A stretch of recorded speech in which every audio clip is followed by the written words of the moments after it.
Et il est parti aux États-Unis à récupérer des textes inédits, et du coup, dont un projet de scénario qui était inabouti, que Baldwin avait abandonné. Pas parce qu'il n'avait pas le droit de le faire, mais parce que c'était un peu compliqué, un peu violent, un peu difficile émotionnellement d'aller au bout de ce projet. Du coup, il ne l'a pas fait. Et Raoul Peck a récupéré ça et il en a fait une espèce de film documentaire sur les Baldwin qui a fait vraiment redécouvrir Baldwin, parce qu'on ne le connaissait plus. En fait. Pourtant, c'est quand on regarde, selon les journalistes américains, c'est Baldwin est peut-être l'écrivain, enfin expatrié, comme on dit, écrivain américain expatrié le plus connu en France, en fait. Parce qu'à une époque, il y a eu beaucoup d'écrivains américains qui sont venus en France après-guerre, en 45-46. Alors avant, il y en avait, hein, mais après-guerre, il y en a beaucoup qui sont venus. C'était voilà, l'appel du monde libre, soi-disant. Et donc, il y avait une colonie d'écrivains américains. Tu sais pourquoi ils sont venus ici? Si. Tu sais pourquoi ils sont venus en France?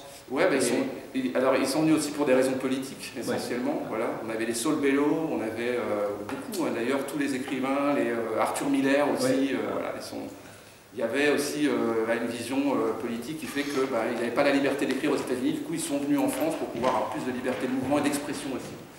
Donc voilà, ça s'est fait à partir de 46-47, même s'il y avait des tensions entre les écrivains américains. Il y en avait qui ne s'aimaient pas beaucoup. Mais Truman Capote aussi est venu après-guerre pour écrire. Ils allaient voir des grandes figures tutélaires comme Capote est venu par exemple voir Jean Cocteau, il est venu rencontrer aussi, ils allaient voir André Gide aussi après-guerre. Puis il y avait des icônes aussi. Alors le plus important des écrivains afro-américains, celui qui était connu bien avant Baldwin, d'ailleurs c'est pas la même génération, ils ont 10 ans de différence, même plus, 15 ans quasiment, c'est Richard Wright, le plus connu, qui était le copain de Sartre, qui est né en 1909, Richard Wright, qui est mort en 60, c'est-à-dire au moment où Baldwin devient extrêmement connu. Là, Richard Wright est en France à partir. Alors, il sort son premier livre, son premier roman en 1940, et c'est lui qui va accueillir Baldwin comme étant voilà, un petit peu son poulain, même s'il y aura de la tension, on va le voir juste après. 1924, la même année que Miles Davis, la même année que Coltrane. C'est-à-dire aujourd'hui, ces gens qui auraient tous le même âge. Il meurt en 87. Quand je dis il est connu en France, il est vraiment connu. Celui qui lui donne la médaille, alors pas la Légion d'honneur, mais les arts et les lettres, je crois, c'est Mitterrand. Mitterrand va décorer un écrivain afro-américain. On n'imagine pas ça aux États-Unis, c'est impensable. Voilà, moi j'ai retrouvé le télégramme à la mort de Baldwin envoyé par l'ancien président. C'est un truc qu'on n'imagine pas, aux États-Unis. Voilà, c'est un truc, d'où la fierté aussi de Baldwin. Et Baldwin donc, va être décoré en même temps qu'un autre grand personnage américain, le chef d'orchestre, Leonard Bernstein. Les deux vont avoir leur décoration. Il y a une belle photo où on voit les deux en costume, très fiers d'être décorés. Voilà, moi j'ai appelé Baldwin le grand démystificateur parce que ça a été vraiment son boulot. C'est-à-dire pendant une bonne vingtaine d'années, il a fait que ça. C'est-à-dire qu'il a montré comment il y avait... voilà, en tout cas il a démystifié l'image que les Américains natifs avaient des Afro-Américains et que les Afro-Américains avaient d'eux-mêmes. Il a fait un double travail, ce qu'avait pas fait Richard Wright. Richard Wright, il avait surtout analysé les conditions d'aliénation en se penchant surtout sur des questions économiques, sociétales, mais pas psychologiques. Voilà. Alors que Baldwin, il va analyser la psychologie. Il prend en effet en compte des questions économiques, de pauvreté, de précarité, mais aussi des questions d'aliénation psychologique. Comment peut-être, dans certaines conditions, on peut être son meilleur ennemi, d'une certaine façon. Voilà. Ça, c'est le boulot de Baldwin, c'est nouveau, quand il le fait. Alors, il le fait aussi parce qu'il est né à Harlem, donc certes dans une forme de précarité, dans un monde urbain, citadin, ce qui n'était pas le cas de Richard Wright. Richard Wright, il ne vient pas du tout de la même région, et ce n'est pas la même génération. Richard Wright est né en 1909, 15 ans avant, donc il n'a pas vécu les mêmes choses. Et aussi, il y a un élément important chez Baldwin, c'est la religion. C'est un fils de prédicateur, et là, ça change tout. Voilà. Ce n'est pas le cas non plus de Richard Wright. Voilà. Donc, le grand démystificateur, on va voir un peu... Alors, j'ai tendance à parler vite, vous pouvez me dire ralenti, je parle très très vite. Mon rythme est assez... Voilà, donc ça c'est Baldwin. Et aussi pourquoi Baldwin est né en France, évidemment, il a passé 15 années en France, il est mort en France, il n'est pas enterré en France, il est enterré aux États-Unis, mais il est mort en France. On l'a expatrié après, mais il est mort en France, et voilà, il était à Saint-Paul-de-Vence. La maison de Baldwin est en passe d'être, hélas, démolie, mais la petite maison, il a invité tout le monde. Alors moi j'ai pris ça d'une citation de Pierre Brodin, qui est un grand critique littéraire français, moi que j'aime bien. Il dit un truc intéressant, il dit... que voilà, Baldwin est considéré comme un des 2 ou 3 écrivains américains de race noire les plus remarquables. Bon, le terme race, c'est un peu vieilli, hein, il ne le dit pas avec des sous-entendus dedans. Hein. Ça date de 62 ce bouquin-là, donc voilà. les plus remarquables, en fait, il est probablement l'un des meilleurs auteurs américains d'aujourd'hui, noir ou blanc. Ça, c'est fort. Donc, quand Pierre Brodin écrit ça, Baldwin n'est pas connu par le public français. Enfin, il l'est, mais par, on va dire plutôt par l'élite germano-pratine, mais pas par le grand public. Voilà. Donc, ça, je pense, c'est une photo qui est prise devant sa maison de Saint-Paul-de-Vence. Et il dit ça. Alors, évidemment, tout se passe dans l'enfance avec des écrivains, et encore plus avec les écrivains américains. Je vais insister sur un truc qui va faire plaisir aux gens. Certaines personnes présentes ici. Moi, il y a un truc pourquoi j'aime bien la littérature américaine, pour des raisons assez simples. C'est que, en fait, les écrivains américains, la grande différence, c'est que ce sont des gens, d'une certaine façon, qui sont en grande partie autodidactes. Pas tous, pas tous. Mais généralement, ce sont des gens qui, je ne vais pas dire qu'ils n'ont pas fait d'études, mais qui ont un rapport à la littérature qui est très organique, qui n'est pas lié, comment dirais-je, qui n'est pas lié au fait qu'ils viennent d'un milieu de petite bourgeoisie, mais qui est quelque chose de beaucoup plus chimique, beaucoup plus intérieur. Ce sont des gens qui ont un rapport à la vie plus concret, plus profond. Et très souvent, voilà, ce sont des gens qui mettent au premier plan l'expérience. D'ailleurs, c'est ça, l'idée de Baldwin, c'est mettre au premier plan l'expérience. On ne peut parler que des choses où on a fait l'expérience. Voilà. Et ça, c'est très différent, nous, de notre vision de l'écrivain à la française, qui sont des gens généralement qui viennent d'un milieu plutôt aisé, qui ont eu des possibilités, des disponibilités intellectuelles pour pouvoir écrire, faire des études. Voilà. Et ça, c'est un truc vraiment fondamental si on veut comprendre pas seulement la philosophie des écrivains américains, mais aussi le fait, enfin, leur message, leur intention. Voilà. Et du coup, voilà, si on prend des gens comme Erskine Caldwell, Hemingway, c'est pas des gens qui ont fait nécessairement beaucoup d'études. Par contre, ils sont lancés vraiment à corps perdu dans la littérature comme un élément de témoignage. Ce sont des témoins, ce sont des gens qui veulent transmettre une expérience. Voilà. C'est pas Marcel Proust, hein, c'est pas du tout, on n'est pas là-dedans. Donc ça joue beaucoup. Et donc quelqu'un comme Baldwin, évidemment, c'est quelqu'un qui dès le départ, voilà, va avoir envie de témoigner de ce qu'il a vécu et va passer son temps à revenir dans tous ses récits, autant ses romans que ses essais, sur ce qu'il a vécu. En fait, la matière de son écriture, c'est pas du tout son imagination. Il dit, moi je suis pas un écrivain d'imagination. Même quand on parle d'imagination, parfois il a même tendance à employer le terme de sentimentalisme, parce que l'écriture d'imagination fictionnelle, pour lui, elle a tendance à trop rapidement verser dans le sentiment, et c'est pas son truc. D'ailleurs, il avait tendance parfois à critiquer Richard Wright pour ça. J'ai l'impression que c'était un peu trop sentimental, et lui, non, il n'est pas là-dedans, il veut raconter sa vie. Et Baldwin, alors ça c'est assez particulier, il est connu essentiellement comme un essayiste, en fait. Alors, son période, il a été vu comme un romancier, ensuite comme un essayiste, et maintenant, c'est la figure de l'essayiste qui revient beaucoup. Voilà, c'est vraiment ça. Donc Baldwin a une enfance un peu compliquée, il est né à Harlem, donc en 1924. Il a connu le Bronx, en tout cas dans sa première période. Et alors le Harlem qu'il connaît évidemment, c'est le Harlem afro-américain, ce qui n'a pas toujours été le cas, parce qu'au début Harlem c'était blanc, hein, c'était essentiellement blanc. Ça s'est passé après avec les crises successives et dans l'immédiat, à partir de l'entre-deux-guerres à peu près, où là, évidemment, il y a eu des exils qui se sont faits. Donc beaucoup d'Afro-Américains qui venaient du Sud sont allés dans les grandes villes pour trouver du travail. Et donc là, du coup, il y a eu un vrai changement de population, entre guillemets, et du coup, la création des premiers ghettos. Et là, lui, eh bien, Baldwin, c'est ça qu'il vit, hein, quand il est gamin, c'est l'apparition des ghettos. Et donc, Baldwin, généralement, pour expliquer un peu ses influences et dans quel milieu il va baigner, il explique que finalement, son école de la vie, eh bien, c'est la pauvreté, la précarité, les quartiers un peu précaires, et puis la culture religieuse, qui appelle les storefront church, qui étaient des petites églises improvisées dans les quartiers pauvres, où il y avait des prédicateurs qui prêchaient la bonne parole. Et la violence. Et la violence. Il y a une violence énorme, c'était incroyable. Une vraie violence, je trouve, dans la mesure où justement Baldwin disait souvent que lui, finalement, il a eu de la chance, c'est sa détermination qui lui a permis de ne pas devenir un criminel. Parce qu'il disait, en gros, pour un écrivain afro-américain, simplement un petit afro-américain, il n'y avait pas beaucoup de portes de sortie, à part la religion. Si on n'était pas dans la religion, c'était la délinquance, le crime. Voilà. Et du coup, s'il devient écrivain, c'est parce qu'il se rend compte que la ségrégation est si forte, si puissante, qu'il n'est pas loin de tomber dans la folie ou dans la criminalité. Et heureusement, par le biais de la littérature, par le biais d'un certain nombre de rencontres assez décisives, il ne va pas tomber là-dedans. Mais ça s'est joué à pas grand-chose. Voilà.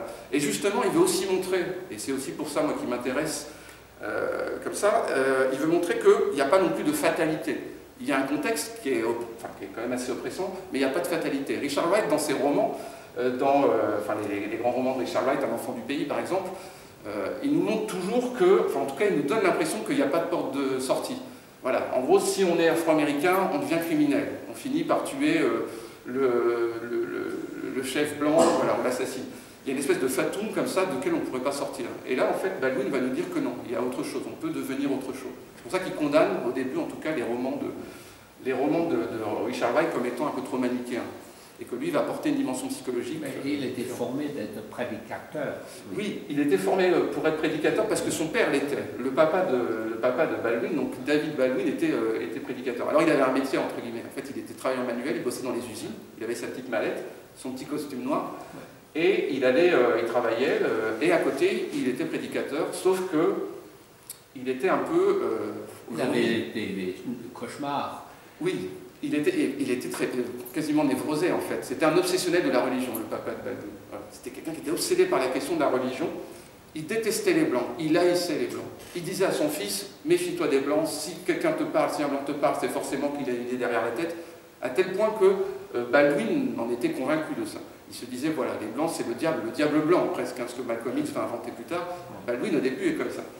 Heureusement, il va y avoir des rencontres qui vont faire qu'il va changer un petit peu son optique. Mais le papa de Baldwin était quelqu'un de complètement névrosé. Il pensait qu'il y avait une conjuration, qu'il y avait une espèce de grande stratégie pour détruire tout le peuple afro-américain.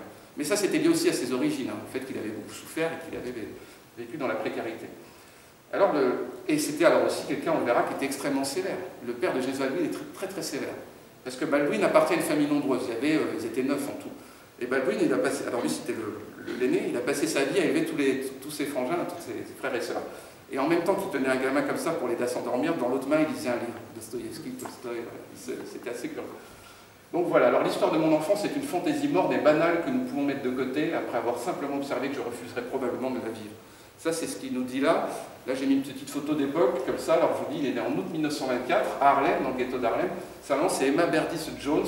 Elle est née en Maryland, voilà aussi, hein, on voit où elle est née, hein, c'est des endroits où c'était pas non plus évident.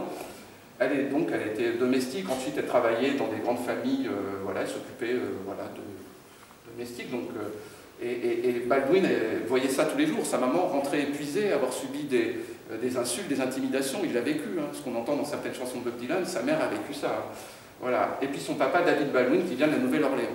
Alors, un truc aussi important, c'est que ce fameux papa sévère, prédicateur baptiste, c'est pas son vrai père, hein. C'est pas le vrai père de Baldwin. Alors ça joue. Ah oui, c'était pas son père. En fait, Baldwin va donc avoir le nom de son beau-père, mais il ne va jamais connaître son vrai père. Donc là, déjà, il y a une faille là-dessus. Ça, c'est quelque chose qui va le traumatiser aussi toute sa vie. Voilà, donc en fait, Baldwin, c'est un enfant qui a été conçu hors mariage, hors alliance, quoi. Mais quand la mère de Baldwin se remarie avec ce prédicateur, ça va changer beaucoup de choses. Et évidemment, Baldwin, c'est assez curieux, c'est que pour être aimé de ce papa très sévère, eh bien, il va faire le même boulot, il va devenir aussi prédicateur. Et donc, dès le début, on sent qu'il y a ça. Et dans toute la carrière de Baldwin, il y a un peu ce qu'on pourrait appeler à chaque fois le désir de tuer le père. Hein, tout le long, il le fait avec son propre père, puisqu'il va devenir prédicateur, comme lui. Et ensuite, il va le faire avec l'image de Richard Wright, écrivain. À chaque fois, il faut qu'il tue le père. Que ça soit voilà, le père voilà, lié à la famille, que le père symbolique en littérature. Voilà, il y a tout le temps ce truc-là. Et ça, je trouve que c'est quelque chose aussi d'assez marquant et qui va déterminer sa carrière. Voilà, donc un papa prédicateur et Baldwin qui, à l'âge de 14 ans, va aussi devenir prédicateur. Donc c'est très tôt, imaginez, à 14 ans, il devient prédicateur et il passe son temps à prêcher comme ça dans des petites chapelles, ou même quelquefois, ces fameux storefront church, c'était dans des boutiques, c'était dans des garages abandonnés. Voilà. Et c'était le seul endroit où la communauté pouvait se réunir. Voilà, donc c'est pour ça que j'ai voulu mettre ces petites photos comme ça. Tac. Donc l'enfance, alors... Un truc important aussi, ce sont les rencontres. Ensuite, je vous dirai quelques extraits, puisque je viens de commenter, mais il faut lire des extraits. Ce qui est important avec Baldwin, c'est les rencontres. C'est-à-dire, il y a des gens qui lui ont permis de ne pas tomber dans la névrose. Il a rencontré des gens qui lui ont montré qu'on pouvait être afro-américain et réussir. Voilà. Parce que, comme je vous l'ai dit, au début, il était parti pour commettre des crimes, pour se battre dans la rue. Il faut voir aussi qu'il était en permanence agressé, intimidé.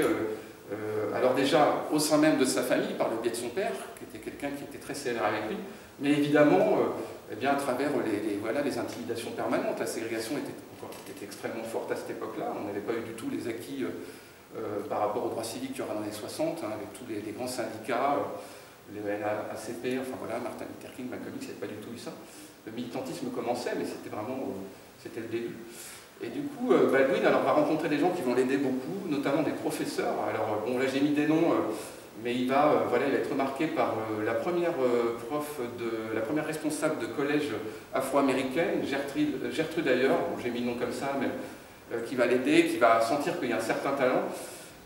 Ensuite, une dame, j'ai pas noté le nom, qui s'appelle Orilla Miller. Et alors, Orilla Miller, elle est intéressante, j'ai pas mis son nom, mais c'est intéressant parce que c'est une prof blanche, voilà.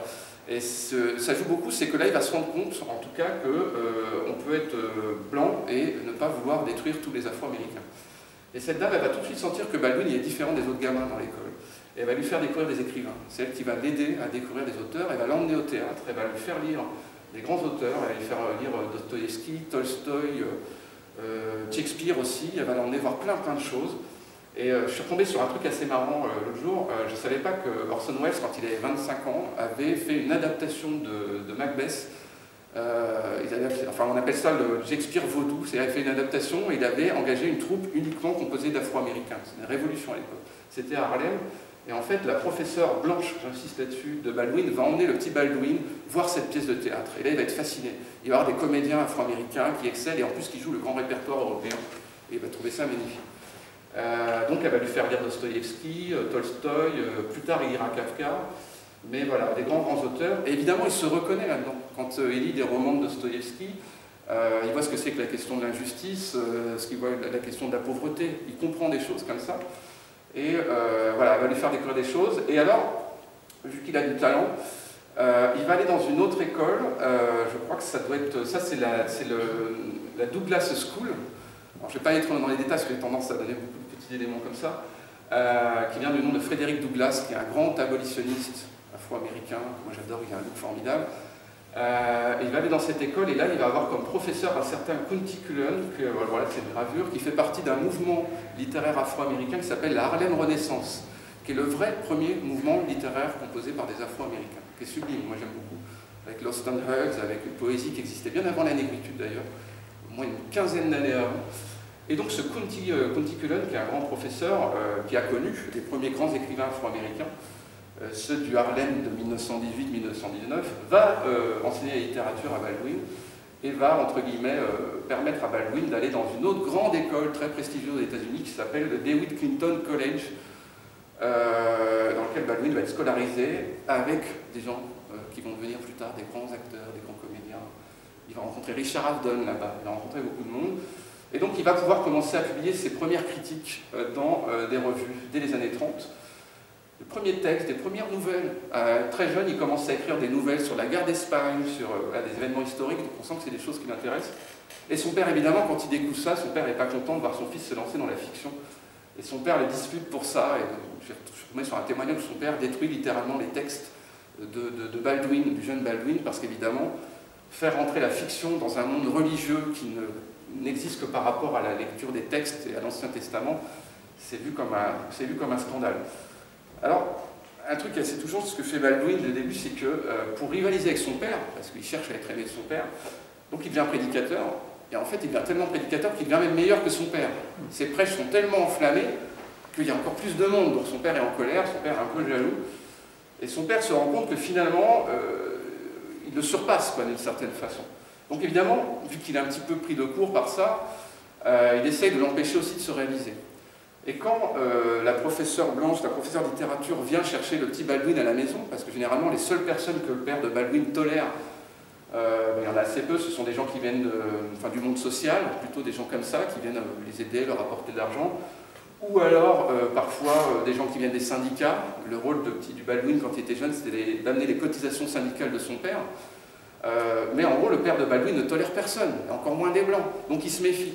Et un jour, quand l'institutrice blanche de Baldwin vient chez la famille Baldwin, le papa, il veut l'étrangler. Il dit « Non, mais pourquoi vous venez chercher mon fils?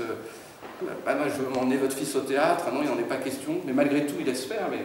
Et là, Baldwin le dira lui-même. C'est là que je me suis rendu compte que tous les blancs n'étaient pas des monstres, n'étaient pas des diables. Il y a un témoignage que j'ai retrouvé. Là, on dit ça, mes instituteurs... alors ça, oui, ça, c'était les instituteurs. Ah oui, c'était ça, cette institutrice. Mes instituteurs étaient blancs pour la plupart. Je ne les aimais pas pour la plupart. Ce n'est pas parce qu'ils étaient blancs qu'ils me déplaisaient, parce qu'ils étaient étranges simplement.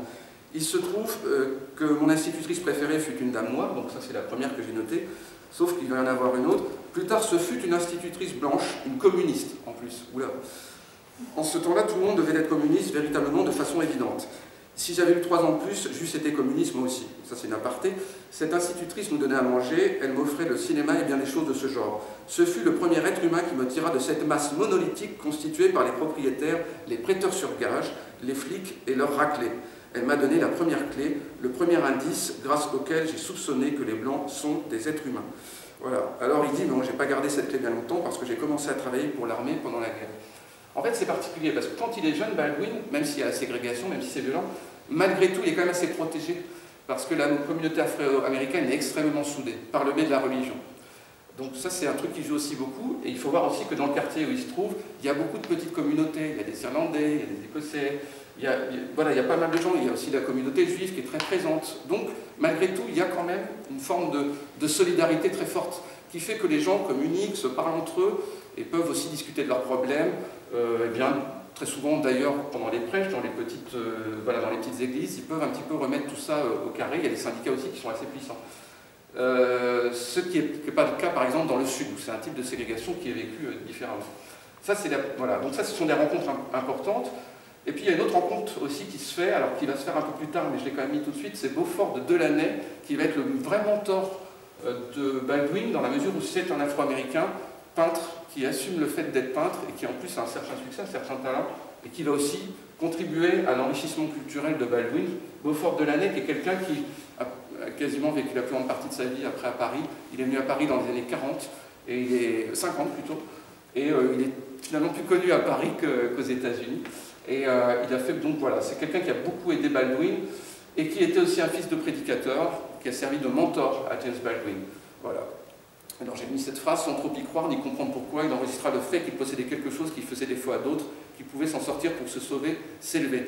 Là il parle du regard qu'il portait sur Beaufort de Delaney, qui va voilà, dire à Baldwin, et voilà, moi je suis afro-américain et en plus je suis peintre, je suis artiste, donc on peut être aussi artiste. Voilà. Il l'autorise d'une certaine façon à devenir artiste. Voilà. Alors, évidemment, comme voilà, tous les écrivains ont toujours des lectures, des auteurs qui vont un peu ouvrir leur champ de vision et d'interprétation. Les lectures fondatrices de Baldwin, qui au début était quelqu'un qui était un petit peu monomaniaque, avant de rencontrer ces gens-là, il n'avait pas lu beaucoup de choses, il avait surtout lu la Bible et puis Shakespeare, c'était son obsession. On comprend un peu hein, dans le ton et dans le côté un peu tragique qu'il y a dans ses textes. Par contre, cette fameuse professeure et d'autres vont lui faire découvrir Charles Dickens. Hein, voilà. Ça va beaucoup jouer dans son apprentissage et dans ses thématiques, puisque Dickens, ça tourne beaucoup autour de la pauvreté. Donc il va lire Le Conte des deux cités ou Le Conte des deux villes, qui est un texte de Dickens qui est assez connu, où voilà, c'est une vision de la Révolution française, voilà, selon les pays. C'est un texte assez fondateur. Moi, je ne l'ai pas lu à titre personnel, j'ai lu des extraits, mais Baldwin est passionné par ce texte et du coup, il fait beaucoup de références à Charles Dickens. Et il va lire La case de l'oncle Tom, qui va beaucoup critiquer après, mais qui est un texte fondateur. Ça va lui servir d'ailleurs après pour critiquer les romans de Richard Wright. Il lit ces deux textes-là qui reviennent assez souvent dans son œuvre.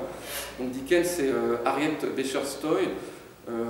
D'ailleurs, j'en profite rapidement pour dire que c'est assez marrant, c'est que quand j'avais fait une conf sur la Renaissance américaine, j'insistais beaucoup sur le fait que très souvent, on met comme grands écrivains fondateurs de la littérature américaine des écrivains hommes, voilà, Walt Whitman, Thoreau, Hawthorne, Melville, et qu'en fait, à l'époque où ces gens-là écrivaient, les personnes les plus lues étaient des femmes, en fait. Voilà, c'est ça. Mais dans l'histoire américaine, comme on la recompose, on insiste sur les figures masculines, mais Harriet Beecher Stowe avait vendu beaucoup plus d'exemplaires que Feuille d'herbe à la même époque.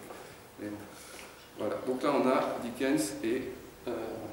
Alors, des lieux symboliques, il y en a toujours. Voilà, donc là on a vu les auteurs qui vont beaucoup compter pour Baldwin. Il y a des lieux.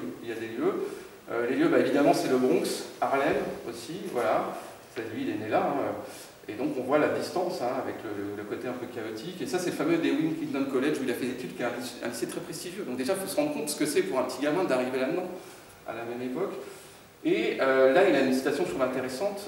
D'ailleurs, les premiers textes publiés de Baldwin parlent de ça, parlent de Harlem.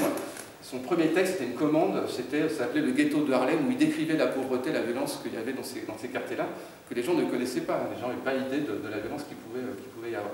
Donc il a commencé à écrire des textes dans un recueil qui est maintenant peut-être le plus connu, c'est-à-dire qui s'appelle Chronique d'un pays natal. Il a commencé à montrer des bouquins. Ça, c'est le recueil le plus connu, en fait, de Baldwin par rapport à l'entièreté de son œuvre. Enfin, aujourd'hui, celui qui est à la mode, c'est le Fire Next Time, la prochaine fois le feu. Mais le plus connu, c'est Chronique d'un pays natal, qui sort dans les années 50, 55, qui va réunir les premiers essais de Baldwin. Parce que Baldwin, à la base, c'est quelqu'un qui écrit dans la presse, en fait. Dans la presse des années 50. Alors, dans des revues, c'est pareil, c'est un truc, moi j'insiste, parce que justement, moi j'aime bien réhabiliter un petit peu la vie culturelle américaine, en fait. Ils ont des revues littéraires d'une incroyable qualité. C'est impressionnant. J'étais content que tout à l'heure on parle de la revue New York Times, on parlait de ça à l'instant. Il faut voir la qualité littéraire de cette revue. Moi, je ne lis pas bien l'anglais, mais c'est impressionnant. C'est très subtil, très profond, ils analysent des choses. Enfin voilà, c'est impressionnant d'exigence. Voilà. Moi, je suis fan de François Truffaut, par exemple, comme cinéaste. La dernière interview de François Truffaut, c'est dans une revue américaine, et elle est excellente. Voilà, enfin bref. Donc voilà, il y a une vraie vie culturelle aux États-Unis. Il y a eu des grandes revues, la Partisan Revue, par exemple, New Leader, Commentary. Il y a des revues exceptionnelles où les gens pouvaient s'exprimer avec des orientations, voilà, mais avec des grands auteurs. Et nos écrivains français étaient publiés dès les années 40 dans ces revues-là. Voilà, dans la Partisan Revue, il y avait des textes de Malraux, de Camus, qui pouvaient voisiner avec ceux de Faulkner ou ceux d'André Gide. Donc voilà, les gens savent ce qu'on fait, alors qu'on sait moins, nous, ce que les Américains écrivent dans notre ethnocentrisme intellectuel, alors qu'eux nous connaissent beaucoup plus. Voilà, je pense, hein, José Robert, je pense. Donc voilà, ils nous connaissent bien et voilà, donc ils avaient accès à tout ça. Donc voilà, alors, Chronique d'un pays natal, ça c'est l'essai. Ça a été retraduit il n'y a pas longtemps par Marie Dariussec, elle appelait ça, elle a repris, elle a peut-être changé un petit peu le titre du bouquin, mais ça a été republié.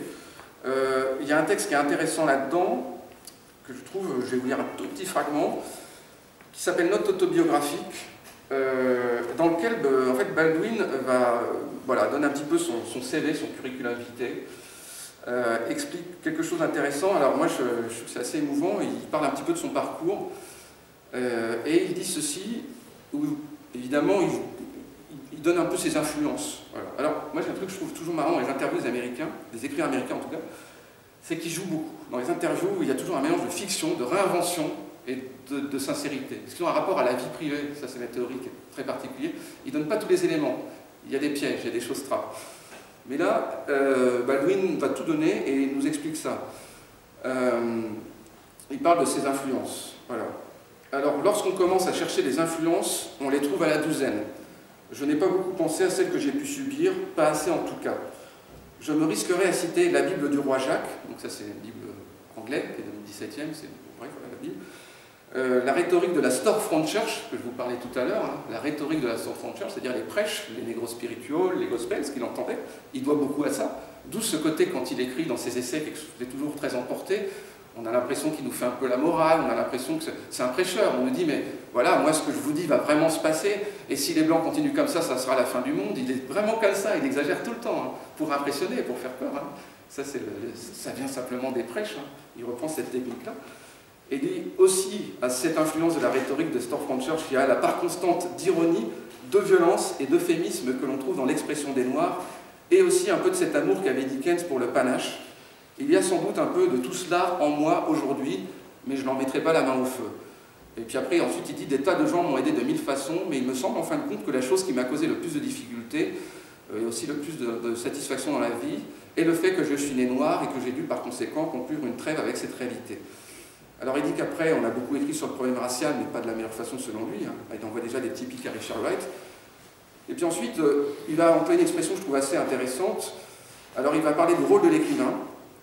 Et cela fait partie du rôle de l'écrivain, tel que je le conçois, d'étudier les attitudes, d'aller en profondeur, de remonter aux sources. Ça, c'est important. C'est-à-dire que lui, il dit, voilà, moi, je vais essayer de voir ce qu'il y a dans la psychologie, sans non plus tomber dans la sociologie. Parce que Baldwin ne fait pas du roman de sociologie, comme Wright, par exemple, ou comme les écrivains français existentialistes. Il ne fait pas un roman à thèse. Il critique beaucoup ça, d'ailleurs. Son truc, c'est pas de dire, voilà, moi, il y a une idée, c'est moi qui détiens la vérité, je vais vous montrer comment ça marche, ensuite on passe à autre chose. C'est pas du tout ça. Il montre que lui-même, même quand il écrit, est victime d'aveuglement, d'aliénation. Voilà, il dit toujours, je vous dis ça, mais moi-même, dans ma façon d'écrire et d'énoncer des choses, je suis encore l'objet d'un conditionnement, d'une manipulation dont je n'ai pas tout démêlé. Voilà. Donc c'est aussi en ça que c'est intéressant. Il ne fait pas du roman existentialiste. Et donc voilà, il dit que le rôle de l'écrivain, c'est d'aller en profondeur, de remonter aux sources. Et il dit de ce point de vue-là, le problème noir est presque inaccessible. Ceci est bien moins dû à la quantité de littérature qu'il a fait naître qu'à la mauvaise qualité de celle-ci. Voilà. Donc déjà, là, il dit, voilà, moi je vous apporte autre chose, c'est moi le vrai nouveau écrivain noir américain. Parce qu'il faut voir aussi que quand il écrit ça à l'époque, l'écrivain officiel, c'est Richard Wright, et que, évidemment, en gros, Richard Wright, il n'a pas envie qu'il y ait deux grands écrivains américains, il veut être le seul. Hein, voilà, c'est ça, donc il faut que Baldwin se fasse une place. Et donc il va se faire une place en faisant des textes très violents, parfois même où il y a un peu de mauvaise foi, mais il faut quand même qu'il s'installe. Hein. C'est ça, la littérature, c'est sans pitié. Il faut dire des trucs, même si on dit parfois, même si on exagère un peu. Parce que ce qu'il dit de Richard Wright est intéressant, mais c'est quand même assez un peu exagéré, quoi. Richard Wright est loin d'être un naïf qui pense que les Blancs sont tous des méchants et les Afro-Américains sont tous des victimes. C'est pas ça. Moi, j'ai lu des biographies sur Wright et c'est quelqu'un de beaucoup plus complexe. Mais Richard Wright, Baldwin fait ça pour faire sa place. Parce que le problème aussi, c'est que Richard Wright, lui, il avait été adopté par Simone de Beauvoir, par Jean-Paul Sartre, on lui avait fait un pont d'or. Et c'était pas facile ensuite de se faire une place après lui. Donc voilà, alors il va dire ça, et il va dire un truc intéressant, là avec une expression que je trouve intéressante, il dit « Je sais de toute façon que j'ai personnellement atteint le point le plus crucial de mon évolution, le jour où j'ai été forcé d'admettre que j'étais une espèce de bâtard de l'Occident. » Ça, c'est une expression importante. C'est-à-dire que quand il est aux États-Unis, Baldwin, eh bien, se sent déjà... voilà, il est afro-américain, mais il reste un citoyen de seconde zone. Mais quand il va en France, il devient un Américain pur jus. C'est-à-dire qu'il n'est jamais chez lui nulle part. Il sent qu'il y a toujours un sentiment d'étrangeté. Et c'est ça qui est intéressant.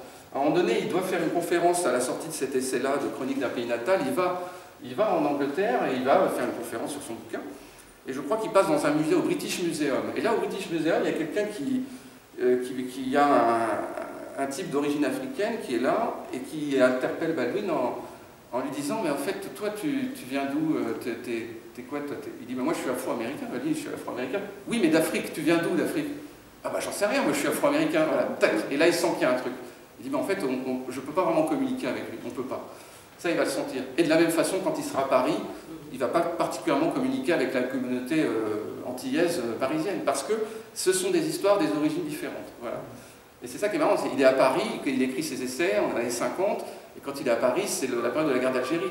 Donc il voit aussi des gens, on va dire, à la peau mate, qui ont des problèmes, voilà, qui sont arrêtés par la police, des gens originaires du Maghreb qu'on embête aussi. Et lui, non, parce qu'à un moment donné, je crois qu'il a un problème avec ses papiers, il a oublié ses papiers d'identité, parce qu'étant expatrié, il avait un visa, hein, c'était un expatrié américain, donc il avait un visa qu'il devait renouveler tous les 3 mois. Il n'a pas ses papiers d'identité, là les policiers l'arrêtent, et par contre au dernier moment, il se souvient qu'il a un exemplaire de son bouquin dans la poche, et là il sort son livre, et là évidemment, déjà c'est un Américain, mais en plus c'est un intellectuel, un romancier, et pour les Français être un intellectuel, vous pouvez de toutes les couleurs, on ne vous embête plus. Donc il se rend compte de la différence de traitement. Voilà. Alors qu'aux États-Unis, en tout cas à cette époque-là, être un intellectuel, c'est être un bohème. Voilà, à l'époque. Et il y a une vision différente. Moi, c'est des choses que, voilà, pas complètement, mais d'une certaine façon, ça l'est à l'époque. Et du coup, il n'est pas très bien vu parce que, voilà, mais par contre, à Paris, ça fonctionne. Mais il y a aussi une différence en visage entre Wright et Baldwin. Oui, bien sûr, complètement. Ça joue aussi, évidemment. Oui. Parce que Wright est métissé.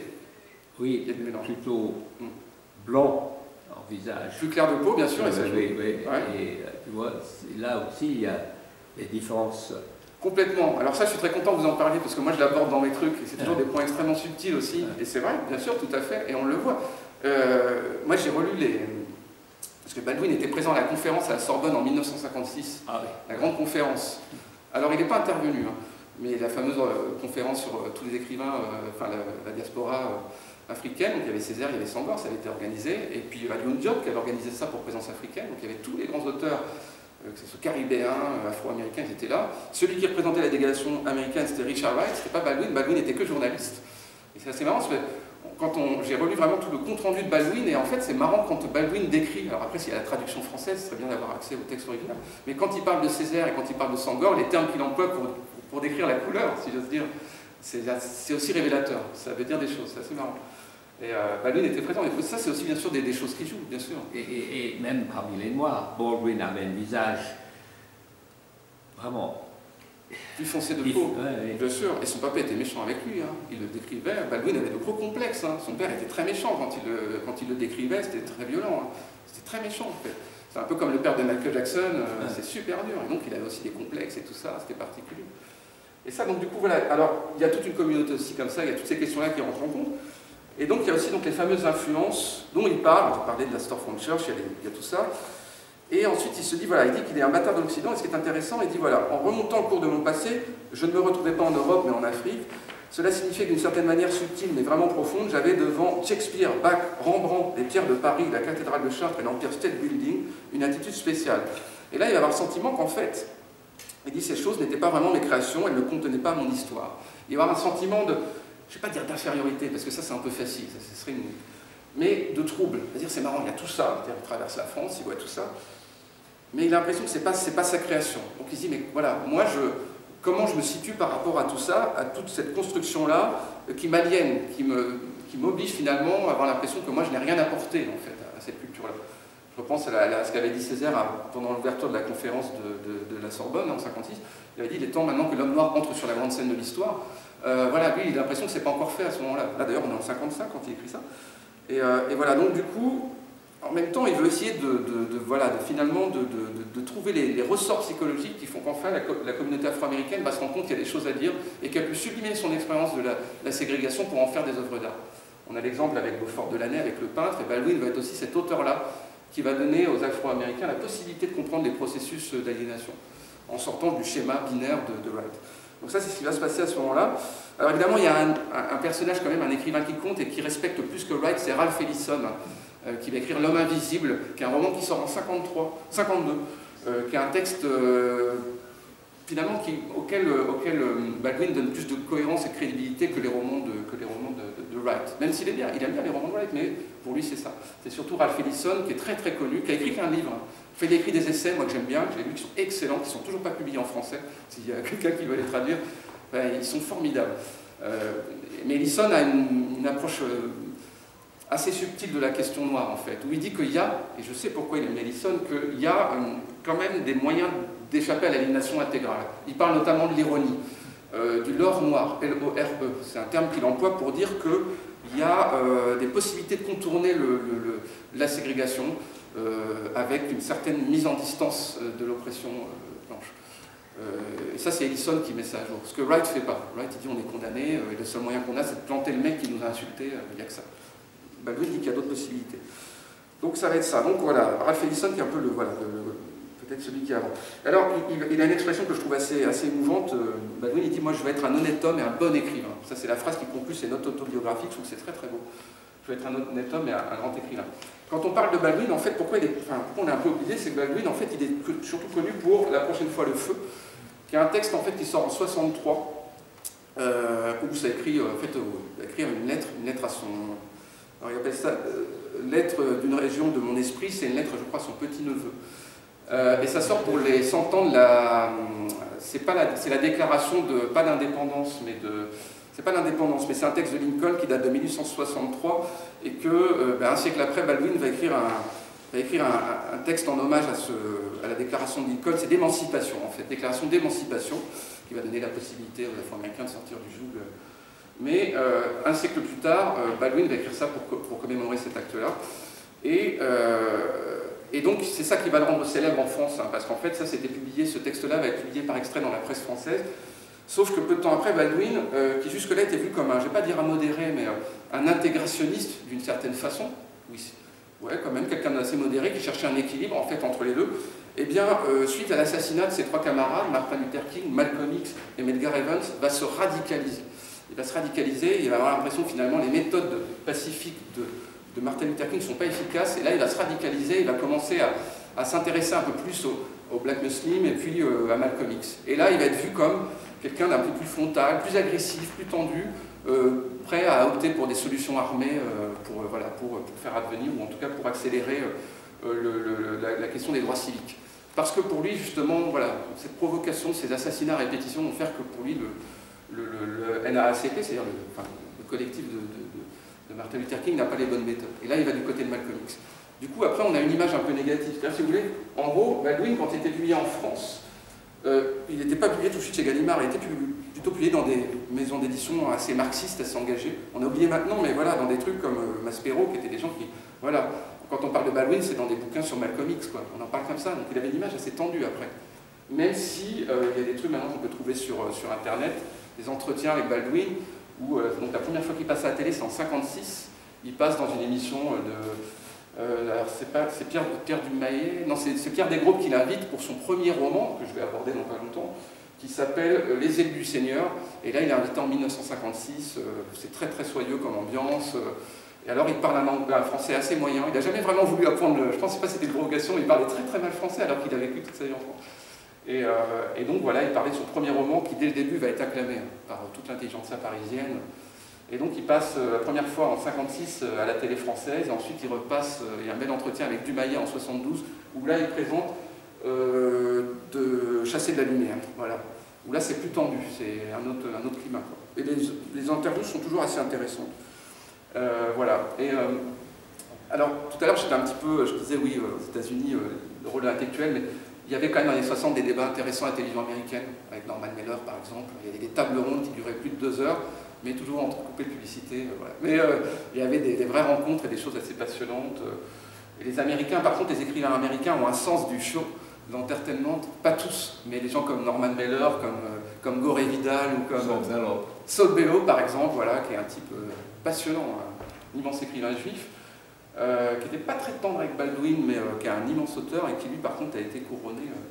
Quand Baldwin sort son premier roman, je crois l'écrivain le plus connu, qui a un grand prix, le Book Award, je crois, c'est Saul Bellow avec un de ses romans à cette époque-là. De toute façon, voilà, allez. Un peu dans le sens du show, ouais. Justement dans son documentaire. Oui. Parce qu'on voit bien à un moment donné dans les 5 premières minutes où Baldwin dialogue avec un journaliste blanc américain. Ouais. On voit bien que même le journaliste blanc est dans une position un peu de sketch. Vous avez fini par poser des questions, donc il connaît déjà les réponses. Exactement. On est dans... Ouais, c'est ça, c'est un jeu. Hein. C'est une espèce de jeu, ouais. Et on le voit peut-être pas bien quand on a un contemporain dans les années 60, mais avec du recul maintenant, quand on regarde le documentaire, c'est flagrant. Ça se voit tout de suite. Il y a un énorme jeu, en fait, médiatique, journalistique. C'est organisé comme ça, ouais. Ce qu'il faut voir aussi, c'est qu'en fait, c'est assez bizarre, c'est que... En fait, c'est des groupements, les écrivains américains à l'époque. Alors, après, toutes les années 60, vous allez avoir ce qu'on appelle la nouvelle gauche, en fait, avec des gens, ouais, il y a Sontag, McLuhan, enfin voilà, c'est des gens qui incarnent la nouvelle gauche. Mais en fait, c'est assez curieux, c'est que tous les écrivains dissidents n'ont pas vraiment de soutien, en fait. C'est-à-dire que des gens comme celui-là, Sontag, par exemple, sont des gens qui sont des auteurs hyper passionnants, moi je les adore. Mais c'est des gens qui sont, finalement, bizarrement, dans l'histoire littéraire, sont devenus des conservateurs, en fait, bizarrement. Ils étaient très souvent cooptés, ils donnaient des conseils au président, ils étaient souvent invités par les présidents pour les suivre un petit peu. Et du coup, c'était assez... voilà, c'était un peu particulier, quoi, voilà, même s'il y a des grands penseurs. Mais c'est des générations, en fait. Vous avez, voilà, toutes les années 50, vous avez Truman Capote, Gore Vidal, vous avez des gens comme ça. Et aux États-Unis aussi, c'est un peu des catégories. Vous avez les écrivains gays, vous avez... Voilà, c'est vraiment très catégorisé, quoi. Moi, je parle de Baldwin comme ça, mais en ce moment, il y a des essais qui sortent aux États-Unis où on dit Baldwin, il y a un bouquin qui est super qui s'appelle Les anges batailleurs, où Baldwin est simplement perçu à travers le prisme de sa sexualité. C'est-à-dire, on dit, voilà, finalement, on fait des analyses comme ça en disant ce qui est assez marrant, c'est qu'on dit, voilà, à partir des 60, les 3 écrivains qui s'intéressent le plus aux questions nationales, ce sont des écrivains homosexuels. Donc, on dit Gore Vidal avec la politique, Truman Capote avec le monde judiciaire. La société de New York, bon, Capote, il était ami de politique, il était snob. Ah oui, très grand snob. À fond, ouais, carrément. À fond. Un esthète très... Oui. bien sûr. Lui, il avait tout compris aux médias. Capote, c'était mise en scène. C'est un expert des médias, et c'est pour ça qu'il est très connu, en fait. C'est quelqu'un qui, dès le début, avait tout compris à ça. Il savait comment se mettre en scène et tout. Mais il savait écrire aussi. Et il savait écrire. Et moi j'adore. Enfin, Truman Capote, c'est magnifique. C'est des textes superbes. Et c'est un malin. Alors, les Américains aussi, ils ont le sens du réseau. Enfin, Truman Capote est venu à Paris dans les années 40, rencontrer Cocteau, rencontrer Gide, rencontrer Colette. Et il a un texte, là on fait une petite digression, mais il faut lire ses souvenirs. J'ai oublié le titre de son livre, c'est une expression connue, mais sans son thé. Ah oui, alors De sang-froid, qui est le grand roman-essai, on appellera la caméra stylo, mais c'est un roman-essai autour d'un crime aux États-Unis. Ça l'a rendu vachement célèbre, en fait, il est très connu pour ça. Lui, il vient du Sud aussi, hein, Truman Capote, il a été élevé, il a vécu dans une communauté où il connaissait bien les Afro-Américains, il vient de cette région-là. il y a aussi dans moi ce que j'aime chez les écrivains américains, c'est la simplicité de l'écriture. Ce sont des gens qui ont cette notion de la narration, pour qui le personnage c'est important. C'est pas du tout des gens qui sont dans l'écriture expérimentale. Quand Baldwin ou ses petits camarades écrivent leurs romans ou leurs essais, en France on a Rob Grillet, Nathalie Sarraute, Butor, c'est de l'anti-roman. Donc c'est des gens qui travaillent sur le langage, qui déconstruisent l'histoire. Alors que les Américains, à un moment, ils disent ok, c'est intéressant, mais nous, on tient à ce qu'il y ait un personnage et ce qu'il y ait une histoire. On donne beaucoup d'importance au personnage. Et comment est-ce que tu expliques dans ce cas que Nelson Algren n'a pas vraiment influencé sa copine? Ah, Simone, ouais. Ah oui, ils étaient amis avec Simone de Beauvoir. Comment ça se passe que... Bah, après, c'est surtout une histoire d'amour. Je pense que c'est la culture française qui prédomine. Que tu discutes là. Ouais, c'est notre côté monomaniaque quoi, en termes culturels. On ne peut pas exporter ça, alors pourtant c'est excellent aussi Nelson Algren. Alors c'est marrant, Nelson Algren c'est aussi un autodidacte, c'est un mec qui n'a pas fait beaucoup d'études, donc ça joue aussi beaucoup. Et je pense que si par rapport à quelqu'un de très très lettré, il y avait aussi peut-être une forme d'intimidation, mais qu'il avait un rapport en disant elle détient la culture universitaire, je pense. Du coup, il y avait une forme d'étanchéité comme ça, même si c'est excellent, hein, c'est excellent. Et je pense que ça, à mon avis, je pense que ça fait aussi beaucoup de bien à Simone de Beauvoir d'avoir cette vision-là. Oui, je me suis posé cette question, comment ils étaient amoureux et cette relation, et puis il n'y avait pas, n'avait aucune influence sur... Oui, c'est très curieux. Bah, alors c'est particulier ce que vous dites là, enfin, c'est intéressant parce qu'en fait, là ça me refait revenir à Richard Wright. Oui. Oui, Simone de Beauvoir, en fait, elle était... Alors, Wright, Richard Wright, lui, c'est le clan sartrien qui l'accueille, mais au début, Wright était ami avec Sartre, et puis ensuite, pour des questions politiques, ils vont se désolidariser. Le lien par rapport au communisme. Wright avait été communiste pendant pas mal d'années, il avait pris sa carte très tôt. Ensuite, il y a eu des embrouilles, donc il s'est barré du PC américain, alors que Sartre était à fond là-dedans. Du coup, il y avait une forme de tension. Et le meilleur ami, entre guillemets, la meilleure amie de Wright, c'est Simone de Beauvoir. Donc Sartre a demandé, avant de se prendre la tête avec Wright, a demandé à Wright de corriger son manuscrit de la pièce de théâtre, bon j'avais employé le thème, La putain respectueuse, une pièce de théâtre qui parle d'une affaire américaine. Donc Wright avait corrigé le manuscrit en disant voilà ça correspond, ça c'est moins proche. Il avait été content de trouver un Américain pour l'aider là-dessus. Par contre après pour des raisons politiques il y a eu de la tension. Par contre Simone de Beauvoir était très proche de Wright, c'est finalement Simone de Beauvoir qui gardait le lien avec les écrivains afro-américains. Et c'est elle qui a continué à y trouver du réseau pour publier ses livres, et ils étaient encore très très proches. Mais ouais, par contre, pour Sartre, ce qui est intéressant, c'est que c'est Sartre qui va faire connaître la culture américaine, les écrivains américains aux Français, dans les temps modernes. C'est con, là je ne l'ai pas sur moi, il est ailleurs, j'aurais dû l'amener. J'ai un exemplaire des temps modernes, de 46 ou de 47, c'est un spécial USA, et dedans on a des textes de Dos Passos, de Faulkner, de Wright, on a tout ça dedans.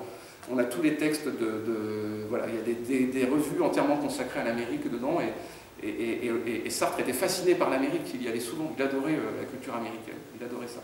Donc c'est plutôt Sartre, plus que Camus, qui faisait le lien, quoi. C'est des hors-séries qui sont formidables et qui ont avec des vraies analyses sociologiques. Il y a des textes du sociologue Franklin Frazier, qui est un grand sociologue afro-américain, c'est publié dedans. Donc voilà, c'est quand même assez ouvert. Alors que Baldwin n'était pas publié dans les revues, quelques revues, mais pas tellement. La NRF ne publiait pas Baldwin, hein, pas du tout. Un peu présence africaine, et encore assez peu. Donc c'était quand même un écrivain un peu dissident. Quoi, mais, donc j'ai quand même un peu fait quelques images. On a quand même le quartier, là, vous avez vu les... Là, voilà, moi je vous ai parlé du père, c'est le gros truc que dit Pien, il va passer son temps à tuer le père. Et son père va très vite se rendre compte que Baldwin, lui c'est un bon prédicateur, mais c'est surtout quelqu'un qui aime bien écrire, qui a envie d'écrire des nouvelles. Alors Baldwin il est marrant parce que pour tuer le père, il va reprendre le sermon.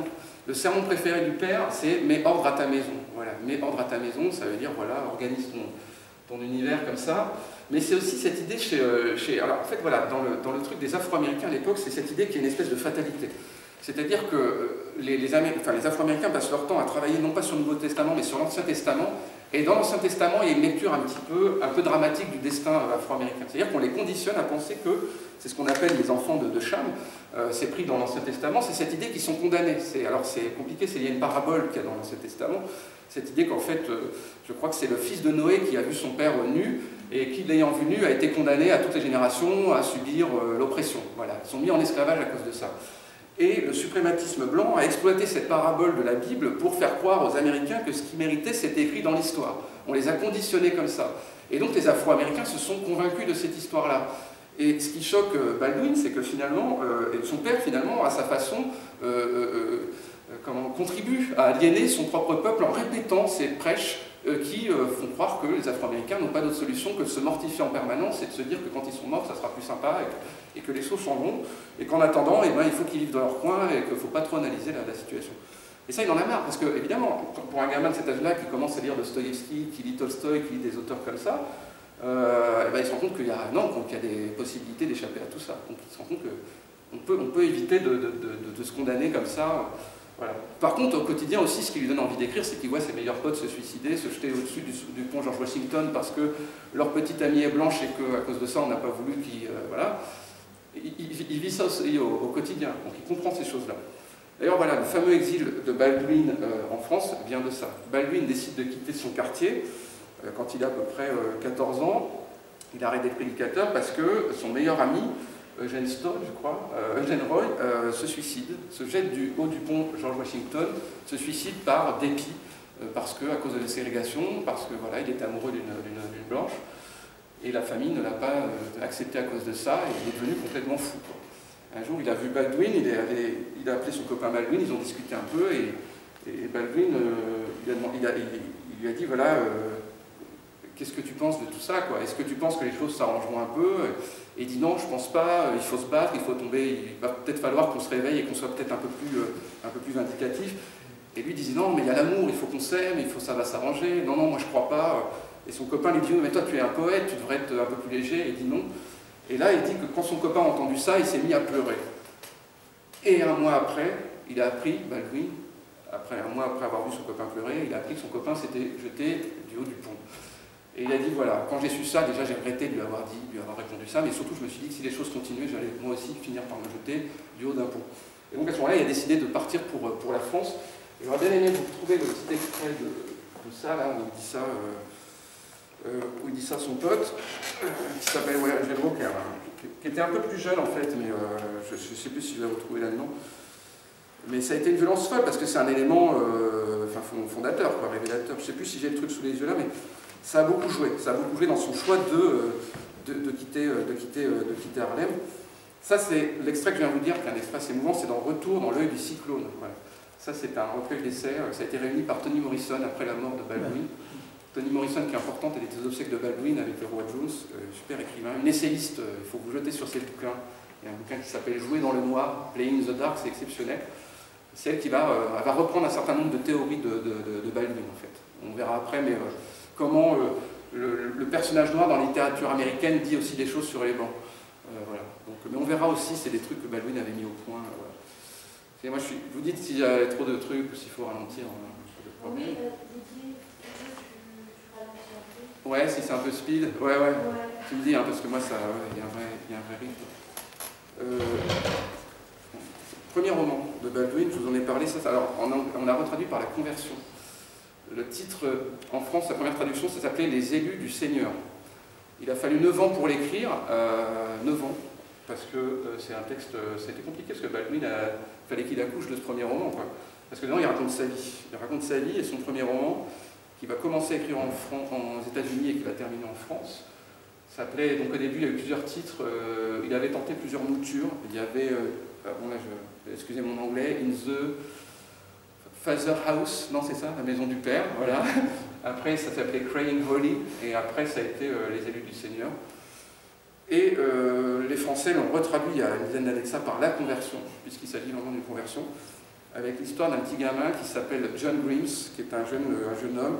C'est le jour de son anniversaire et c'est aussi, voilà, une espèce d'unité de lieu, d'unité de temps, d'unité d'action, où ce petit gamin-là, il y a toute la famille qui se réunit la veille d'un prêche.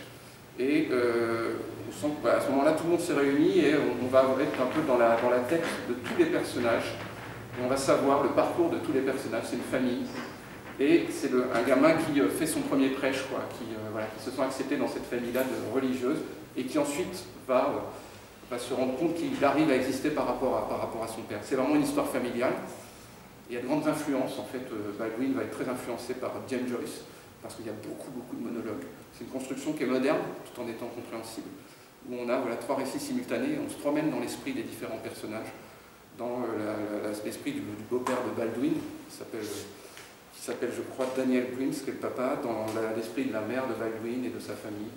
Et c'est très beau, il y a des extraits qui sont absolument magnifiques dedans. Et en fait, il va reprendre beaucoup d'éléments liés à sa propre vie, quoi. Il y a un extrait que j'ai envie de vous lire là, où en fait ce petit Baldwin, il raconte ça sous la forme de son double de roman fictionnel. C'est un enfant pauvre, évidemment, il voit tous les jours son père qui trime et qui revient de l'usine avec sa petite mallette avant d'aller faire ses prêches. Et il y a un truc qui le fascine, c'est le monde des Blancs, et en fait il habite pas très loin de Central Park. Et donc du coup il va sur cette avenue commerçante, je ne sais plus comment ça s'appelle. C'est ça, ouais, exactement, voilà. Où il y a tous les commerces, apparemment il y a beaucoup d'argent, il y a beaucoup de gens bien habillés, et il est fasciné par ça. Quand il y va, il voit toutes ces familles. Et il se dit que jamais il n'appartiendra à cette communauté-là. Et alors il dit ça, je trouve que c'est très beau. Bon, évidemment, il entend les prêches de son père, mais dans ta maison, c'est sympa, mais après il a envie de voir un peu autre chose. Et là il va se promener, et il part. Et alors, sa mère lui dit, tu ferais mieux de te sauver maintenant, avant que ton papa rentre. Et là il part, et il se sauve à Central Park. C'est un autre monde, Central Park. Et il dit, dans Central Park, la neige n'avait pas encore fondu sur sa colline préférée. Elle se situait au milieu du parc, après qu'on avait passé le réservoir, où il rencontrait toujours, devant la grande clôture grillagée, des dames blanches en manteau de fourrure qui promenaient leurs grands chiens, ou de vieux messieurs blancs avec une canne. À un endroit qu'il connaissait d'instant et qu'il retrouvait à la forme des bâtiments qui entouraient le parc, il attaquait un raidillon qui disparaissait sous les arbres et grimpait sur une courte distance jusqu'à ce qu'il arrive à une clairière menant à la colline. Devant lui, une montée s'ouvrait alors, dominée par le ciel brillant, tandis qu'au-delà, perdu dans les nuages, se déployait à l'horizon la découpe des toits de New York.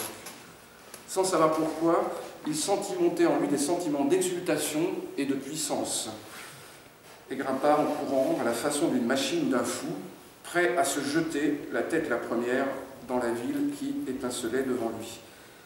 Mais quand il eut atteint le sommet, il s'arrêta, posté sur la crête de la colline, le menton en appui sur ses mains jointes, il regarda en contrebas. Alors, lui, John, se sentit l'âme d'un géant, capable, dans sa colère, de réduire cette ville en miettes. Il se sentit l'âme d'un tyran, capable d'écraser cette ville sous son talon. C'est un côté un peu biblique, ça. Il se sentit l'âme d'un conquérant, attendu de longue date, au pied duquel on allait dérouler un tapis de fleurs et devant lequel les foules crieraient « Hosanna ». De tous, ce serait lui le plus puissant, le plus aimé, loin du Seigneur. Loin, voilà. Et il vivrait dans cette cité resplendissante que ses ancêtres avaient contemplée avec envie de très loin. Car elle lui appartenait. Ses habitants le lui avaient dit, il n'avait qu'à redescendre à toute vitesse et il le serrerait contre leur cœur et lui montrerait des merveilles comme il n'en avait encore jamais vu.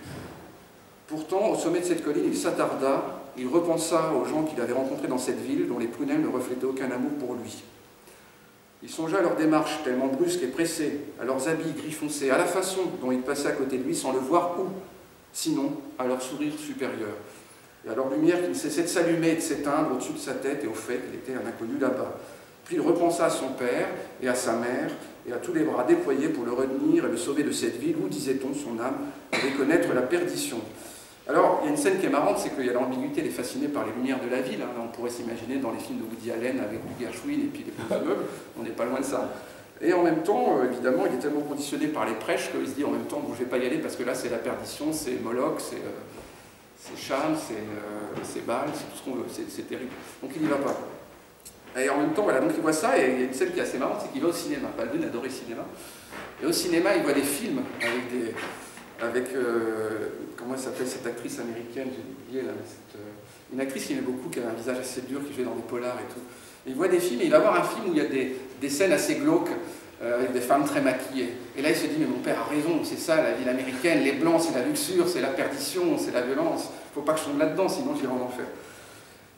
Après il va revisiter tout ça évidemment, hein, il aura dit qu'il va...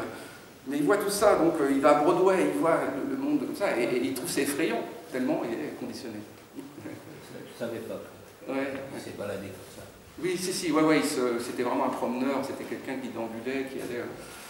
D'ailleurs après, dans les années 40, il y a ces coins-là, il va beaucoup ensuite aller à Greenwich Village. Avant de partir pour la France, il va à Greenwich Village. Quand il part de chez lui, il va à Greenwich Village, traîner avec la bohème afro-américaine.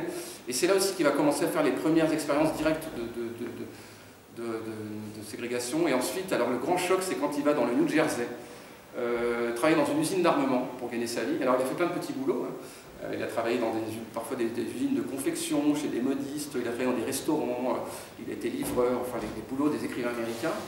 Moi j'aime bien, quand on dit Martin Eden, on est complètement là-dedans.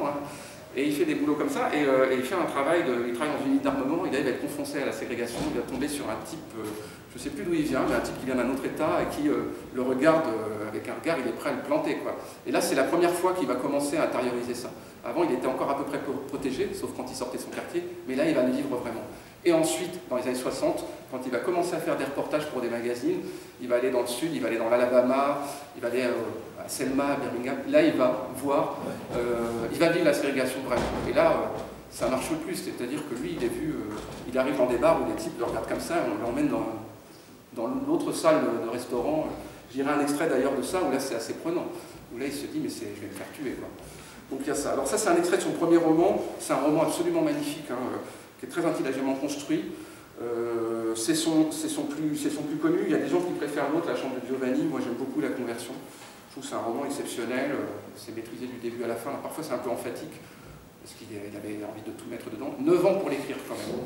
Il avait commencé à l'écrire aux États-Unis. Il avait écrit une 60aine de pages. Il avait touché une bourse pour ça, grâce à Richard Wright. Richard Wright avait dit c'est pas mal, il faut que tu continues. Il a empoché l'argent, il n'a pas terminé le récit. Voilà, bon, why not. Et après, je ne sais plus ce qu'il fait. Avec l'argent qu'il gagne pour le prix, il part ensuite à Paris. Et je crois que voilà, c'est à ce moment-là que c'est grâce à cet argent qu'il va s'installer à Paris. Au début, il va vivre dans des rues un peu craignos. Quand il arrive à Paris, il a 40 $ en poche en fait. Il n'a rien. Il a zéro. Et évidemment, là, il se rend compte d'un truc. Alors, pour vous amuser, quand il critique beaucoup la vie parisienne, il dit voilà, le français, bon, c'est super, il adore la France. Il dit Paris, c'est génial, mais quand même, c'est un pays où c'est terrible au niveau de l'hygiène. Il dit on a l'impression qu'ils n'avaient jamais entendu parler du chauffage central, de l'eau courante, parce qu'il était choqué. Il y avait une saleté terrible qui le choquait beaucoup. Voilà. Et il parle aussi, il dit voilà, si vous n'avez jamais eu la chance de connaître le concierge parisien, c'est terrible, c'est terrible. Il dit les Français, certes, ils ne nous embêtent pas, pour nous les Afro-Américains, c'est même pas qu'ils sont racistes, c'est qu'ils sont indifférents, ils n'en ont rien à foutre de vous, vous êtes là ou pas là. Par contre, ils ont une image un peu stéréotypée, c'est-à-dire que pour vous, vous allez arriver avec des burgers, des machins, des trucs, vous êtes le gentil américain, vous êtes une caricature ambulante. Voilà, pour les Français, les Américains sont tous pareils, c'est assez marrant, donc ils ont une image comme ça. Par contre, ce qui est bien, c'est quand il arrive, ça va être sympa puisque c'est Wright qui va l'accueillir, et là, qu'est-ce qu'il voit? Il voit que Richard Wright, c'est un roi à Paris. Il vit comme un bourgeois. Ça va un peu l'agacer. Il dit putain, toi t'étais un rebelle quand t'étais aux États-Unis, maintenant t'es comme un coq en pâte, t'es le big boss, tout le monde t'aime, t'es la star, et voilà. Et ça va lui plaire. Oui. Vous parlez de Paris, je ne suis pas bien la transition. Qu'est-ce qui a poussé à vivre à Paris? Est-ce que c'est la ségrégation ou est-ce que c'est l'envie de notoriété en France? Il y a un peu de tout. Alors il y a un peu de tout. Baldwin dit qu'en fait au début c'est surtout la ségrégation, parce qu'il est revenu là-dessus après, parce qu'on disait toujours, voilà, il adore, c'est un amoureux de Paris. Quand on relit les essais, et même les préfaces, alors pas tellement là-dedans dans Chronique d'un pays natal, mais plutôt dans Chasser de la lumière, où il règle un peu ses comptes avec son passé, en disant que c'est plutôt la ségrégation. C'est vraiment, il s'est dit, voilà, si je reste encore aux États-Unis, je vais tomber dans la criminalité. Il avait pensé à beaucoup d'autres pays. Il voulait aller en Suède, il voulait aller en Norvège, il voulait même partir en Israël, il voulait partir dans les kibbutz. Donc Paris, ça a été vraiment la dernière destination possible. Simplement, il a su que là-bas, il y avait une communauté afro-américaine, d'écrivains nord-américains qui pouvaient éventuellement lui permettre de bénéficier d'un certain réseau. C'est uniquement ça. Évidemment, il était content parce qu'il aimait bien la culture parisienne et la culture française, mais finalement, c'est plus le fait de fuir le racisme. C'est vraiment ça. En fait, c'est pas un amoureux de Paris, pas du tout. Et quand il arrive, les gens ne l'attendent pas. Non, c'est vraiment ça. Il y avait plein d'autres destinations possibles. Mais ça a bloqué, du coup, il est parti à Paris. Mais c'est pas... organiquement, ça fonctionnait pas tellement. Il traînait pas du tout avec les milieux culturels. Pas du tout. Il traînait avec la bohème. Il était plutôt dans le monde de la nuit. Il était souvent vers les halles, dans les restaurants, dans les clubs. Mais il n'était pas au quartier latin. Donc, ouais, c'est clairement la ségrégation. Le milieu culturel et la bohème, ils sont quand même pas... à l'époque. Oui et non, oui, ouais, ça se tenait, mais après c'est particulier parce qu'en fait, moi j'ai un regard très particulier sur tout ça. Moi, mon père, il a 80 ans, il a connu les années 50 à Paris, comment ça fonctionnait. Il voyait les gens à Saint-Germain-des-Prés. Saint-Germain-des-Prés, c'était... tout le monde était là, quoi. Et donc, si on voulait rapidement accéder au sérail intellectuel, il fallait passer par le quartier latin et Saint-Germain-des-Prés. Tout se passait à cet endroit-là.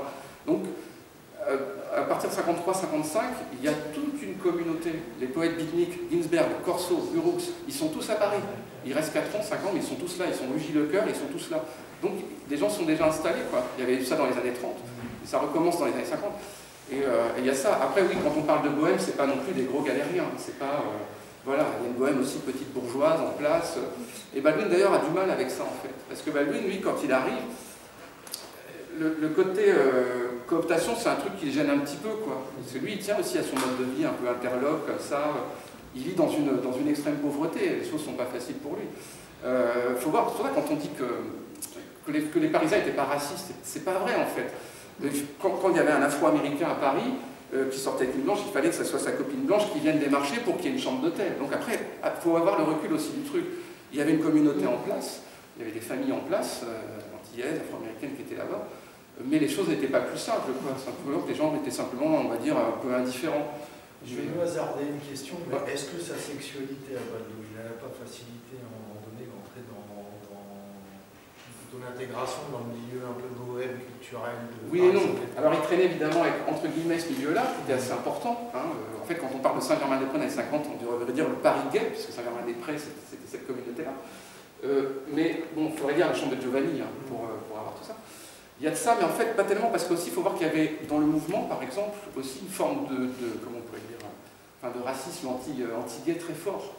Vous voyez, donc c'est pas tellement ça. On rencontre des gens, évidemment. Beaufort de l'année est homosexuel, tout ça, donc il y a une acquaintance, il y a ça qui joue. Mais pas tellement, pas tellement. Au contraire, il explique même aussi comment il était mis de côté à cause de ça. Il y a un truc important avec Baldwin. Moi, j'ai fait la course sur Baldwin dans le cadre des Black Panthers. En fait, les Black Panthers, c'est assez marrant, c'est que Baldwin a essayé d'être accepté par eux à un moment donné où il radicalisait son truc, mais il ne voulait pas. Il ne voulait pas lui. En fait, moi, c'est un truc dont j'ai pas voulu trop l'aborder pendant les premières confs. Il y a des journaux intimes de militants des Black Power, des mecs comme Huey Newton ou George Jackson. Il a écrit un bouquin, mais c'est terrible, c'est homophobe, c'est c'est une horreur. Et Baldwin, on l'appelait Martin Luther Queen.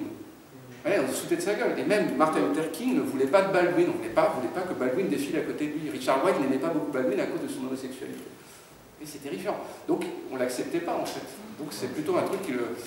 Ils étaient clairement, pas tous, hein, mais Richard White. De toute façon, l'homophobie, à l'époque, elle avait quand même plus cours dans les milieux les plus radicaux nord-américains que... Ouais, radicaux, puis en fait très conservateurs. Enfin, je ne vais pas dire conservateurs, mais en fait, c'est des milieux religieux aussi. Donc, ils sont très anti-homo, quoi. Ah ouais, carrément, il galérait, quoi. Il a eu pas mal de problèmes. Et il en parle dedans, dans la chambre de Giovanni, c'est aussi très perceptible. Mais la religion est quand même très présente dans la vie de la plupart des leaders noirs de l'époque, justement. Oui. Il y avait les parents de Baldwin, effectivement, son père... prédicateur, pentecôtiste, baptiste. Malcolm X, pareil. Il était pasteur. Luther King, il était pasteur de fait. Aussi, ouais, bien sûr. Ouais, bien sûr. C'était hyper présent, bien sûr, ouais. Alors Baldwin a été ami avec les deux. Alors c'est assez marrant, c'est qu'en plus, il est un peu stratège aussi, Baldwin, parce qu'en fait, au moment où, quand il se radicalise, c'est aussi parce que il sent qu'il va être critiqué comme étant vu quelqu'un de trop modéré, en fait. Voilà. C'est pas uniquement l'assassinat de ses 3 copains, c'est qu'après, il se dit, voilà, moi je vais être vu comme quelqu'un qui se mouille pas assez dans l'action, et du coup, je vais me radicaliser. Ouais, c'est ça, ouais, exactement, ouais, complètement. Après, Baldwin, il a été suivi à fond, il y a, je crois, plus de 2000 pages de dossiers secrets du FBI, donc quand je parle de Paris, alors il part à Paris pour la ségrégation en 48, et quand, après il fait beaucoup d'allers-retours, évidemment, hein. À partir de 56, il retourne aux États-Unis, il fait beaucoup d'allers-retours, et après les 15 dernières années de sa vie, donc il revient vraiment à Paris en 72-73, pourquoi il revient? Parce qu'il a peur, avec toutes les lois, alors j'ai oublié, comment il s'appelle ce fameux... C'est pas Johnson, mais après ça va se radicaliser. Il y a Johnson et il y a les autres aussi, là, quand ils vont faire le COINTELPRO, le service de renseignement américain qui dit que la première cause, il faut vraiment tuer et détruire les mouvements nationalistes nord-américains. Lui, il se bat parce qu'il pense qu'il va se faire assassiner, il voit que tous ses potes se font buter, donc là en 72, il dit moi je vais aller à Saint-Paul-de-Vence, ça sera un peu moins tendu, quoi. Donc en 72, il part et il va vivre en France aussi parce qu'il se dit que s'il retourne aux États-Unis, il se fait tuer, il va se faire tuer. Donc c'est aussi ça, c'est pas du tourisme, voilà. Donc voilà, il y a vraiment des phases différentes comme ça, importantes. Là, j'avais mis un extrait des Élus du Seigneur, où il parle de ça. Donc oui, c'est une vie vraiment gérée par la Bible. Il découvre les auteurs, je vous dis, dans l'année 1940, il va lire Richard Wright, il est fasciné, il voit qu'il y a un grand écrivain américain. On est en 40, pendant la guerre, il lit ça, il fait beaucoup de petits boulots, comme je vous ai dit. Il y a l'épisode du New Jersey, où là il lit le racisme, et puis un élément important, je vais passer rapidement dessus, mais c'est important, c'est qu'au moment où le père de Baldwin meurt, il y a des émeutes à Détroit, des grandes émeutes qui se déclenchent à Détroit, on n'a pas le temps de détailler, mais il y a des trucs très violents. Et donc voilà, il y a une espèce de concomitance. Le style de Baldwin aussi, c'est de considérer que la petite histoire fait partie de la grande histoire. Il a une façon de mêler sa vie personnelle à des éléments de la vie du pays et aux éléments de révolte liés à la communauté. Donc il mélange tout comme ça à chaque fois, d'où l'intensité. Voilà. Bon, on pourrait employer des termes un peu plus scientifiques, mais il y a des choses importantes dans son écriture. Il y a la mémoire qui revient, l'anamnèse. À chaque fois, il y a des souvenirs qui remontent à la surface. Mais il y a autre chose. Il y avait la guerre, la Deuxième Guerre mondiale. Oui. Et puis, il n'était pas militaire non plus. Il n'était pas... Non, il ne pouvait pas. Ouais. Du coup, lui, il ne fait pas partie de cette histoire-là, bien sûr. Il voit des amis à lui qui y vont, mais lui n'était pas, bien sûr. Après-guerre, il va. C'est pour ça qu'il est aussi souvent critique, d'ailleurs, par rapport aux expatriés militaires. Souvent très dur. Il y a tendance à lancer quelques pics. Là, il y a les auteurs dans la revue New Leader, c'est des grandes revues américaines. Voilà, on voit Richard Wright, on voit.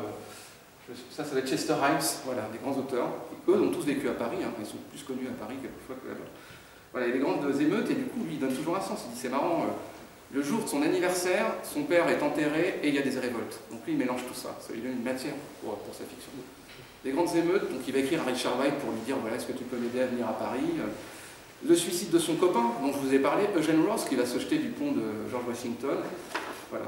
Et alors, bon, je ne peux pas rentrer dans tous les détails, mais au début, Baldwin aussi, il est ambigu, hein, parce qu'il va écrire grâce à l'ambassade américaine. Du coup, parfois, il va faire des textes qui sont ambigus, où il est du côté un peu des Américains. Il descend, il balance des vannes à Richard Wright pour faire plaisir à l'ambassade américaine. Donc il dit ouais, Richard Wright, en fait, voilà, il joue toujours sur deux tableaux, en tout cas au début, parce qu'il doit trouver des gens qui lui payent ses articles. Donc il joue sur deux tableaux. Ça, je l'ai compris au bout d'un certain temps.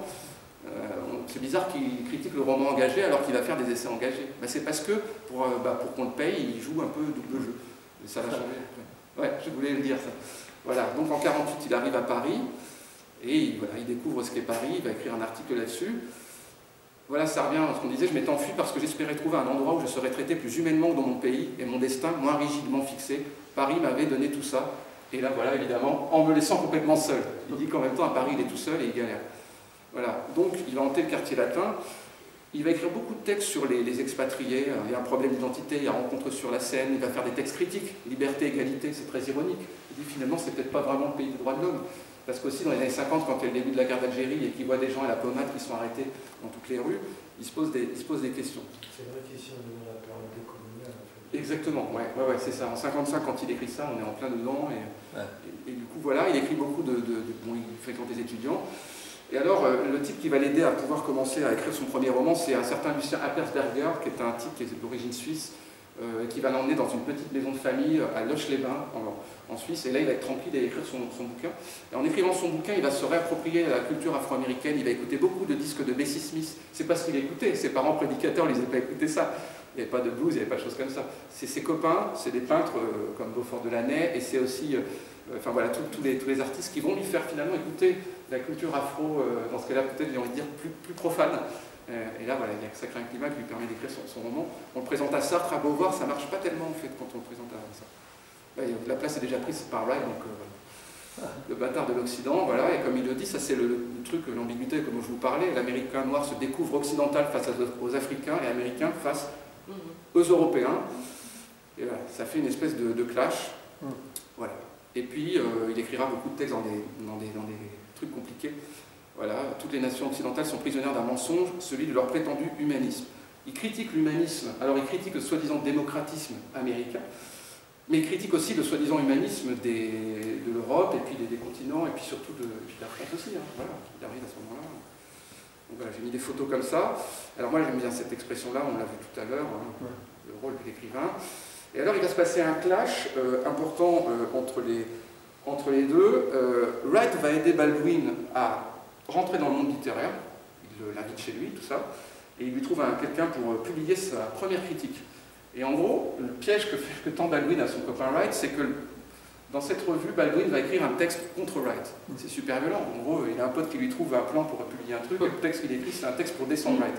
L'autre devient fou, Et, voilà. Et il écrit un, je crois que ça s'appelle Every Protest Nobel, enfin je sais plus, je prononce vachement mal, mais c'est un texte qui s'appelle Roman de protestation pour tous. C'est un roman où il critique le roman engagé. C'est un peu chelou, il a écrit un roman où il descend complètement le roman le plus connu de Richard Wright, qui s'appelle Un enfant du pays. Et il dit qu'en fait son roman, c'est un roman quasiment de traître, quoi. En fait, dans son roman, il y a tous les stéréotypes, tous les clichés sur l'afro-américain, et que finalement son roman, c'est tout aussi subtil finalement que la case de l'oncle Tom. Il dit, mais en fait, tu reprends toutes les topiques, toutes les caricatures, et que voilà, dans ton roman, il n'y a pas d'issue. L'afro-américain, il est toujours un peu naïf, il devient nécessairement un criminel, donc il dit, ton roman, finalement, tu joues le jeu de l'ennemi. Il dit ça à Richard Wright, qui est le premier à avoir écrit là-dessus, quoi. Et Richard Wright devient complètement dingue. Donc il dit, le roman d'opposition, loin d'être inquiétant, est un aspect accepté et réconfortant de la scène américaine. Donc en fait, il critique le roman existentialiste, il dit, ton truc, ça reste un vulgaire bouquin sociologique, mais tu ne donnes pas d'armes, et surtout, tu donnes pas c'est pas optimiste, tu ne donnes pas de solution. Et là, l'autre, il va devenir complètement dingue. Alors, ça s'appelle Every Protest Nobel, je l'ai dit. En fait, il va écrire 3 textes. En fait, il enfonce le clou, quoi. Il est un peu énervé, il en écrit un deuxième, un troisième. Ah oui, dans celui-là, ça s'appelle Une opposition complice. Une opposition complice. Voilà, tu joues le jeu de l'ennemi. Et il écrit ce truc-là, où il va critiquer, finalement, la théorie, enfin, les essais de Richard Wright, en disant que c'est un traître, quoi. Voilà, c'est très violent.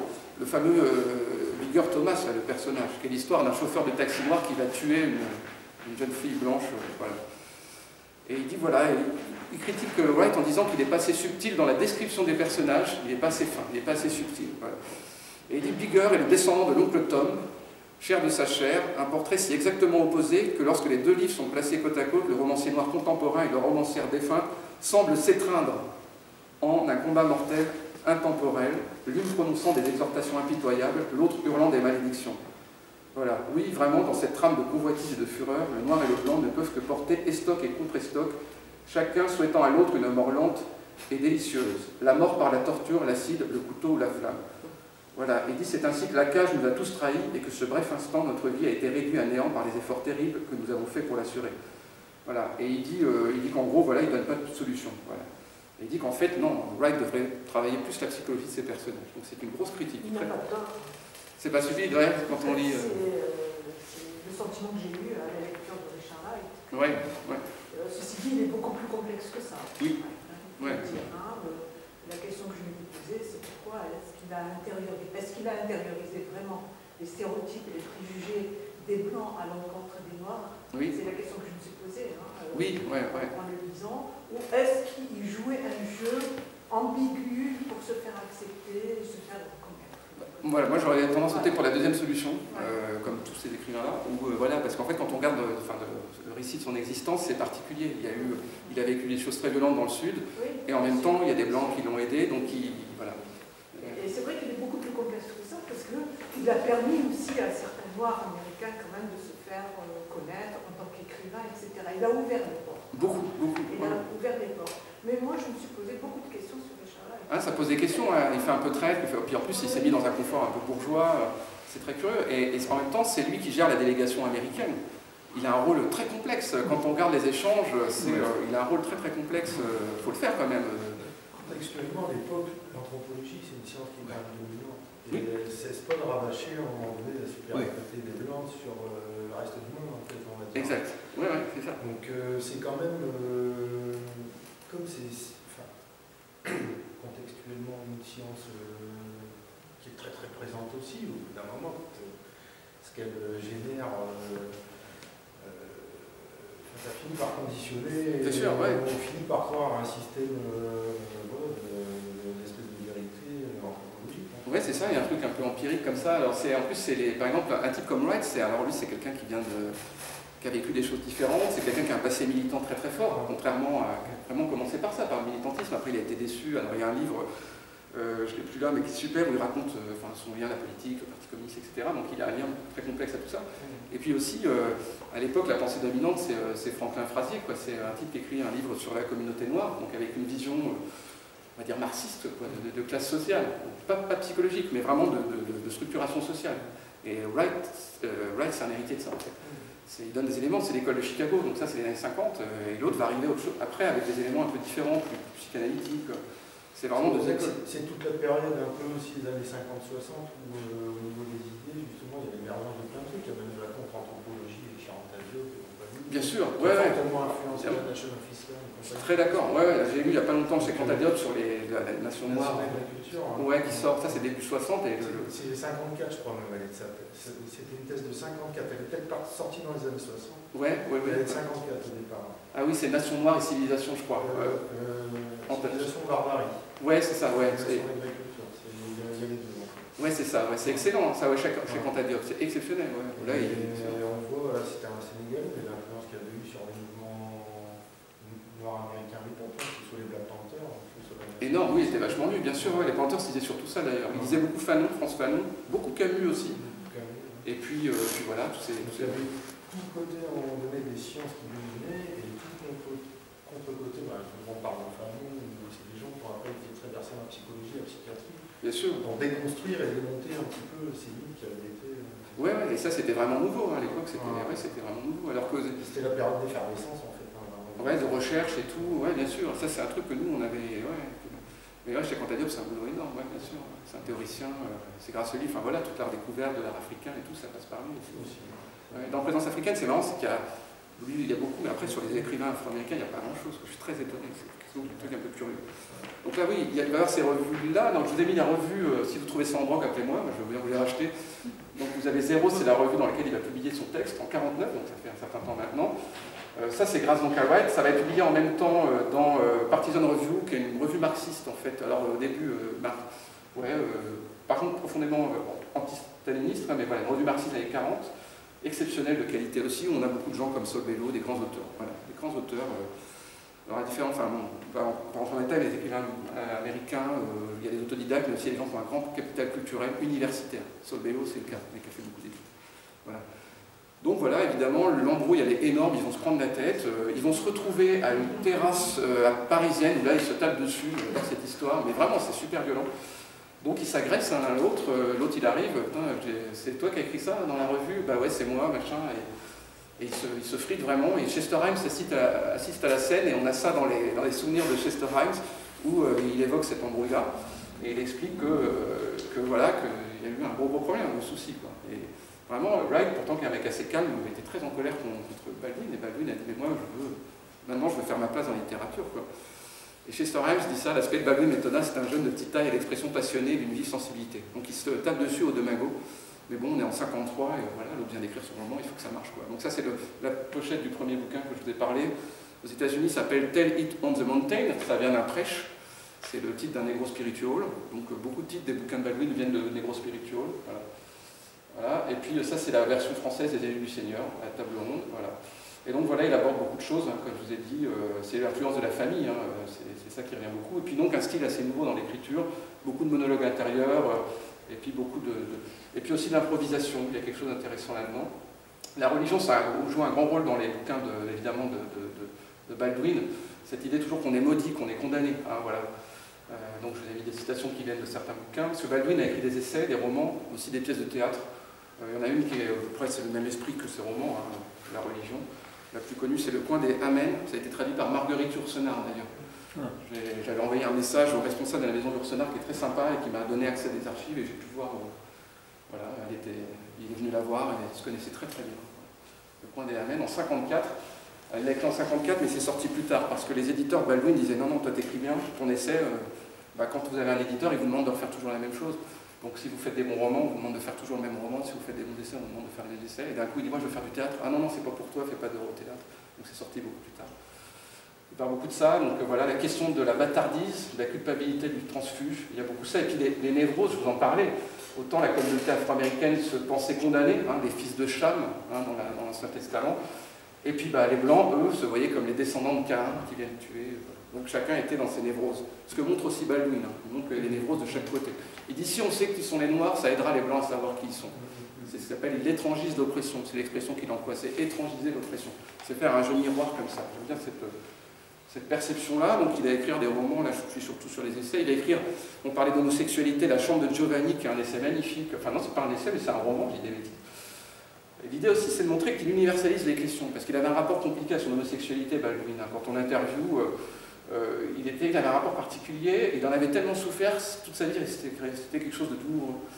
Je ne pense pas que quelqu'un, s'il y avait ça aujourd'hui, il n'irait pas dans des associations, il ne serait pas là-dedans, parce que quand on le questionnait en lui disant la chambre de Giovanni, ça parle de l'homosexualité, il disait non, ça parle de l'amour entre deux personnes. Voilà, c'est une question universelle. Il n'aimait pas quand on ramenait à ça, même si à la fin il a fait des discours dans des officines, mais c'était pas tellement ça. Et son idée, par exemple, c'est que dans la chambre de Giovanni, tous les protagonistes sont blancs. Donc voilà, il n'est pas du tout dans un truc comme ça. Donc évidemment, l'aliénation, il y a toutes ces questions-là, la mémoire revient beaucoup, et la question d'expatriés, puisque ça se passe dans le milieu des expatriés américains à Paris, dans les années 50, avec évidemment son amant qui se fait condamner, qui passe sous la guillotine pour une sombre histoire. Voilà. Donc il montre aussi comment la personne entre guillemets différente est toujours sous le joug des jugements. C'est un beau roman, La chambre de Giovanni, c'est magnifique. Maintenant on le redécouvre, on le retraduit, voilà. Toujours, voilà, l'aliénation du sujet, est-ce que c'est des causes sociales ou des causes psychologiques? C'est un peu des deux, ça réconcilie un peu le truc. Et puis aussi cette quête de l'impossible innocence, qui est une notion importante chez Baldwin, la préservation de l'innocence, qui est un fantasme américain.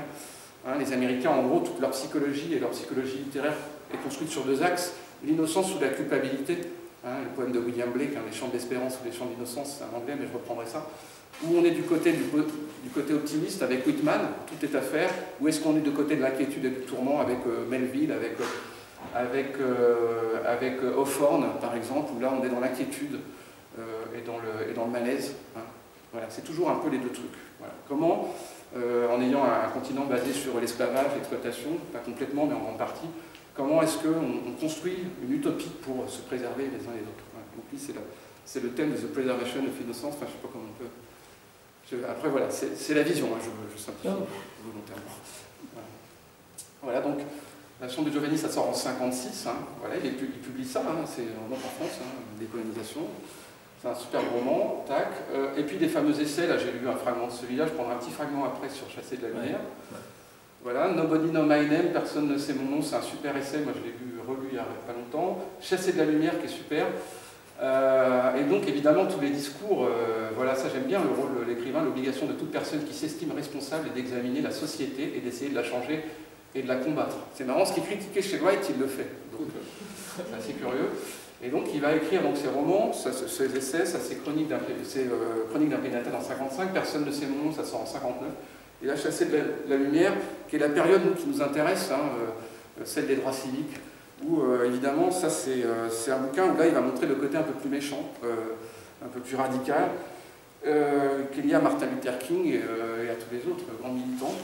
Et là, quand ça sort, ça sort en 72, mais il va un peu raconter tout ça, c'est-à-dire que en fait, Baldwin, c'est sympa, il est à Paris en 1956, il assiste au congrès des écrivains noirs à la Sorbonne, mais pendant qu'il fait ça, c'est sympa, bon, ça marche pour lui, mais là il voit des affiches avec ce qui se passe avec Dorothy Kant, la petite gamine qui n'a pas pu aller à l'école, auquel on a refusé l'accès.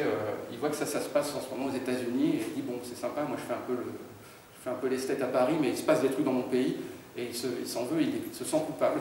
Et donc il voit les affiches de cette gamine qui se fait cracher dessus devant une école, et il dit il faut que je retourne aux États-Unis parce que moi je dois payer ma part et je dois m'engager. Et donc là il part en 1956. Il retourne aux États-Unis et là il va vraiment se rapprocher des militants et des causes des droits civiques. Et il va commencer à écrire beaucoup là-dessus. Il va faire, c'est un écrivain d'expérience, donc il va être payé par des revues pour aller faire le tour des États-Unis et vérifier si les lois qui commencent à se mettre en place sont respectées dans les faits. Et si en effet les gens peuvent avoir accès au transport en commun ou pas, s'ils ont le droit d'aller dans les écoles ou pas, et il va se rendre que la réalité est différente et que voilà, c'est un peu différent. Et alors, il y a un extrait que je vais vous dire où justement il se rend compte que c'est compliqué dans le sud, même si on est un écrivain inconnu, quand on arrive dans les villes un peu tendues dans l'Alabama, c'est pas super cool. Et là il va témoigner de ça. Et il va arriver dans un restaurant où là ça va être assez glauque. Voilà. Il va aller à Montgomery plus précisément.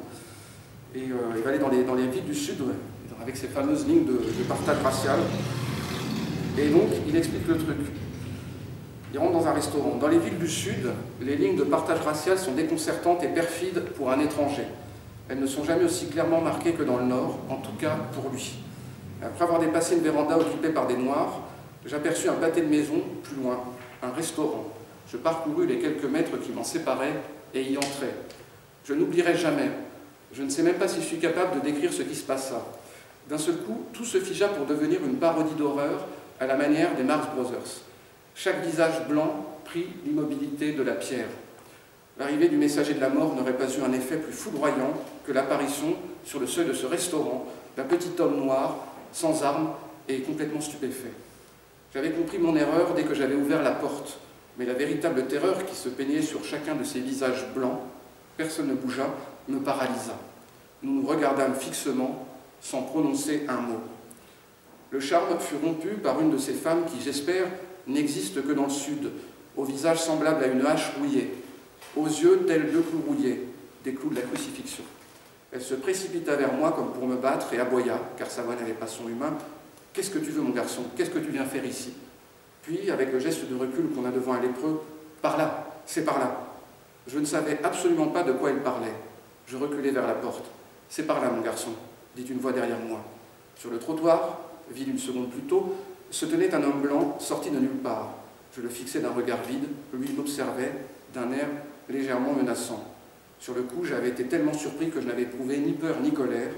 Maintenant, je les sentais monter en moi. Je compris qu'il me fallait quitter cette rue très vite. Il me montrait une porte du doigt et je sus tout à coup que c'était l'entrée des gens de couleur. Voilà, donc là, on est dans autre chose, il est en Alabama et là, il va vivre vraiment la ségrégation. Il a beau être connu, là-bas, tout le monde s'en fout, c'est un noir en Alabama et il peut se faire tuer. Donc là, il expérimente, hein, là, il va au bout de l'expérience. Hein, et ça, il en témoigne là-dedans. Donc voilà, ça va aussi contribuer à radicaliser un peu sa position. Donc ça se passe dans les années 60. Hein. Et ce qui est assez touchant aussi chez Assez de la Lumière, c'est que ce texte-là commence par un fait divers, entre guillemets, un fait divers, un élément assez troublant. Ce n'est pas un détail, c'est que c'est en fait Baldwin qui va évoquer la disparition de Martin Luther King à travers l'histoire d'un costume.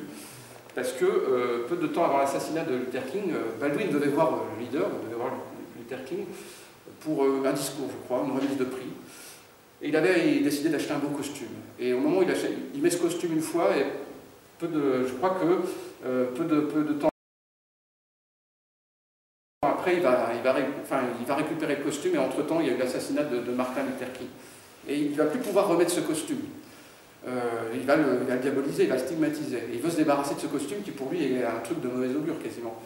Et donc, il va mettre une annonce, il va dire à un ami à lui, un ami écrivain, qu'il serait prêt à se débarrasser de ce costume à qui le veut, parce que maintenant, c'est quelque chose qui symbolise la mort. Il a presque dans sa tête l'idée que parce qu'il a acheté un beau costume, son copain s'est fait tuer.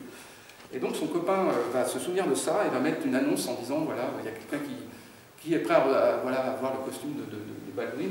Et là, la personne qui va racheter le costume de Baldwin, c'est un ancien copain à lui, un copain d'école qui vit toujours dans l'endroit d'enfance de Baldwin, mais qui lui a toujours regardé, n'a pas vraiment entre guillemets évolué, resté postier, vit la ségrégation au quotidien. Baldwin va vouloir lui rendre visite. Il va aller, donc il retourne à Harlem pour rencontrer son pote, sauf qu'il prend un taxi. Donc il a un chauffeur blanc qui lui le conduit chez son copain parce qu'il est connu. Il arrive dans un autre taxi et là il voit tous les regards qui le regardent méchamment comme ça. Et quand il voit son copain, il voit l'aliénation et il réfléchit sur le destin. Donc à la fois les gens qui sont restés dans cette position-là, qui n'ont pas intellectualisé la stigmatisation, l'oppression, qui sont restés là-dedans et qui ont une vision peut-être un peu caricaturale de l'oppression. Et il va commencer à réfléchir à la fois son sentiment de trahison, de culpabilité. Il va se dire, mais est-ce que moi, je suis resté proche de mon peuple ou est-ce que je n'ai pas trahi? Et là, il va se rendre compte de ce que les gens attendent, de ce que les Afro-Américains attendent de lui et comment il est mal perçu. Il est vu à la fois comme quelqu'un de vertueux et comme un social threat, parce qu'il s'en bourgeoisé, selon eux, parce qu'il ne les défend pas assez bien. Il va commencer à s'en vouloir. Il voit que le truc est coupé entre les intellectuels et le peuple, entre guillemets. Et là, il s'en veut. Il s'en veut d'avoir réussi, il culpabilise même d'avoir réussi à non seulement devenir un écrivain, mais d'avoir échappé à la ségrégation, quoi. Il s'en veut vraiment, il se questionne là-dessus. Et il dit, ben voilà, on appartient à la même communauté, mais finalement, on est aussi différents qu'un blanc et un noir, parce qu'il y en a un qui est resté à Harlem et qui n'est pas sorti de ce phénomène, parce qu'il n'a pas intellectualisé l'aliénation. Et ça crée des échanges très douloureux, parce que quand il voit son copain est là, ne le reconnaît pas vraiment, il dit, mais toi, t'es là, t'es tellement connu, t'en as rien à foutre de, entre guillemets, je parle vulgairement, mais de lâcher un costume que moi, je ne pourrais même pas me payer. Donc moi, tes trucs de lutte et de discours, je m'en fiche, je veux acheter ton costume. Donc il voit que les préoccupations sont différentes. Donc voilà, c'est intéressant. Donc voilà, il va montrer comment la spécificité du combat, et en plus la fille de son copain est dans les Black Panthers. Donc voilà, il y a beaucoup de choses qui se posent comme ça. Donc quand je dis c'est un essayiste de génie, en tout cas moi je le considère comme ça, parce que c'est pas seulement quelqu'un qui est contre aussi, il réfléchit beaucoup sur l'amour, parce qu'il y a quand même une solution pour Baldwin, c'est l'amour du prochain. L'amour du prochain. Il croit que tout va se régler comme ça. Ça a été en tout cas son idée, ça l'a été au début, après moins dans le milieu de sa vie, et puis à la fin il considérait que ça pouvait passer par l'amour et la compréhension. Voilà. Un truc qui est important aussi chez Baldwin, c'est la première personne qui revient tout le temps, on parle beaucoup avec le jeu, mais aussi parfois un on. Il faut imaginer un Baldwin faire des discours devant des enseignants afro-américains et dire le on en les accusant aussi. Il dit on, vous, il dit vous les oppresseurs, donc ça fait un jeu qui est assez ambigu, où on a l'impression qu'il condamne, qu'il accuse en permanence. Donc quand il faisait des discours, on était un peu mal à l'aise, quoi. Parce que dans le public, on avait l'impression que c'était de notre faute s'il y avait eu de la ségrégation. Il jouait beaucoup là-dessus. Voilà, ça c'est le style de Baldwin. Donc il y a eu beaucoup de thématiques différentes et un style très très particulier. Donc évidemment, il y a tout ça. Ça c'est la photo qu'il voit, hein. Quand il est à Paris et qu'il décide de partir, c'est ce qui se passe aux États-Unis en 1957. Ça se passe en Caroline du Nord. Quand il voit qu'il y a tout ça, il y a ces jeunes qu'on empêche d'entrer dans les écoles.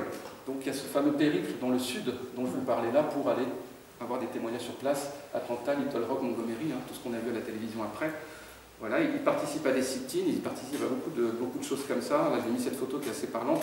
Les fameuses marches de Selma, hein, le Freedom Summer de 64, pour que les Afro-Américains puissent être inscrits. Et puis de Civil Rights Act qui avait été voté en 64 mais absolument pas appliqué, hein, il va en avoir la constatation.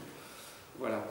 Et donc voilà, et comme je vous disais, il va avoir des doutes progressivement sur les stratégies non violentes, c'est pour ça qu'il va se radicaliser. Il y a des trucs qui sont assez troublants quand on lit. Pour lui, le boss, c'est Malcolm X. Après, il va le voir comme celui qu'il attendait, comme le Messie. Et moi, je ne m'attendais pas à ça de sa part. Voilà. Il va dire ça, il va être aussi vachement soutenu. Alors ça, c'est comme il était surnommé par une revue, on l'appelait Disturber of the Peace, ça veut dire le fauteur de trouble, en gros, un fauteur de trouble. Et malgré tout, il va interpeller directement, je crois, le frère de Kennedy, le plus jeune, je ne sais plus comment il s'appelle, Robert Kennedy. Il va dire voilà, et Robert Kennedy va l'inviter. Et c'est à partir de là qu'il va avoir une audience internationale. Robert Kennedy va l'inviter pour essayer de débattre ensemble sur ces questions-là. Voilà, il va avoir une audience. Marlon Brando va être très proche. Alors il faut voir aussi que les mouvements civiques, il y avait quand même des personnalités, des célébrités aux États-Unis. Hein. Belafonte, l'autre, l'acteur que j'aime beaucoup, qui vient de dîner ce soir. J'ai tout de mémoire.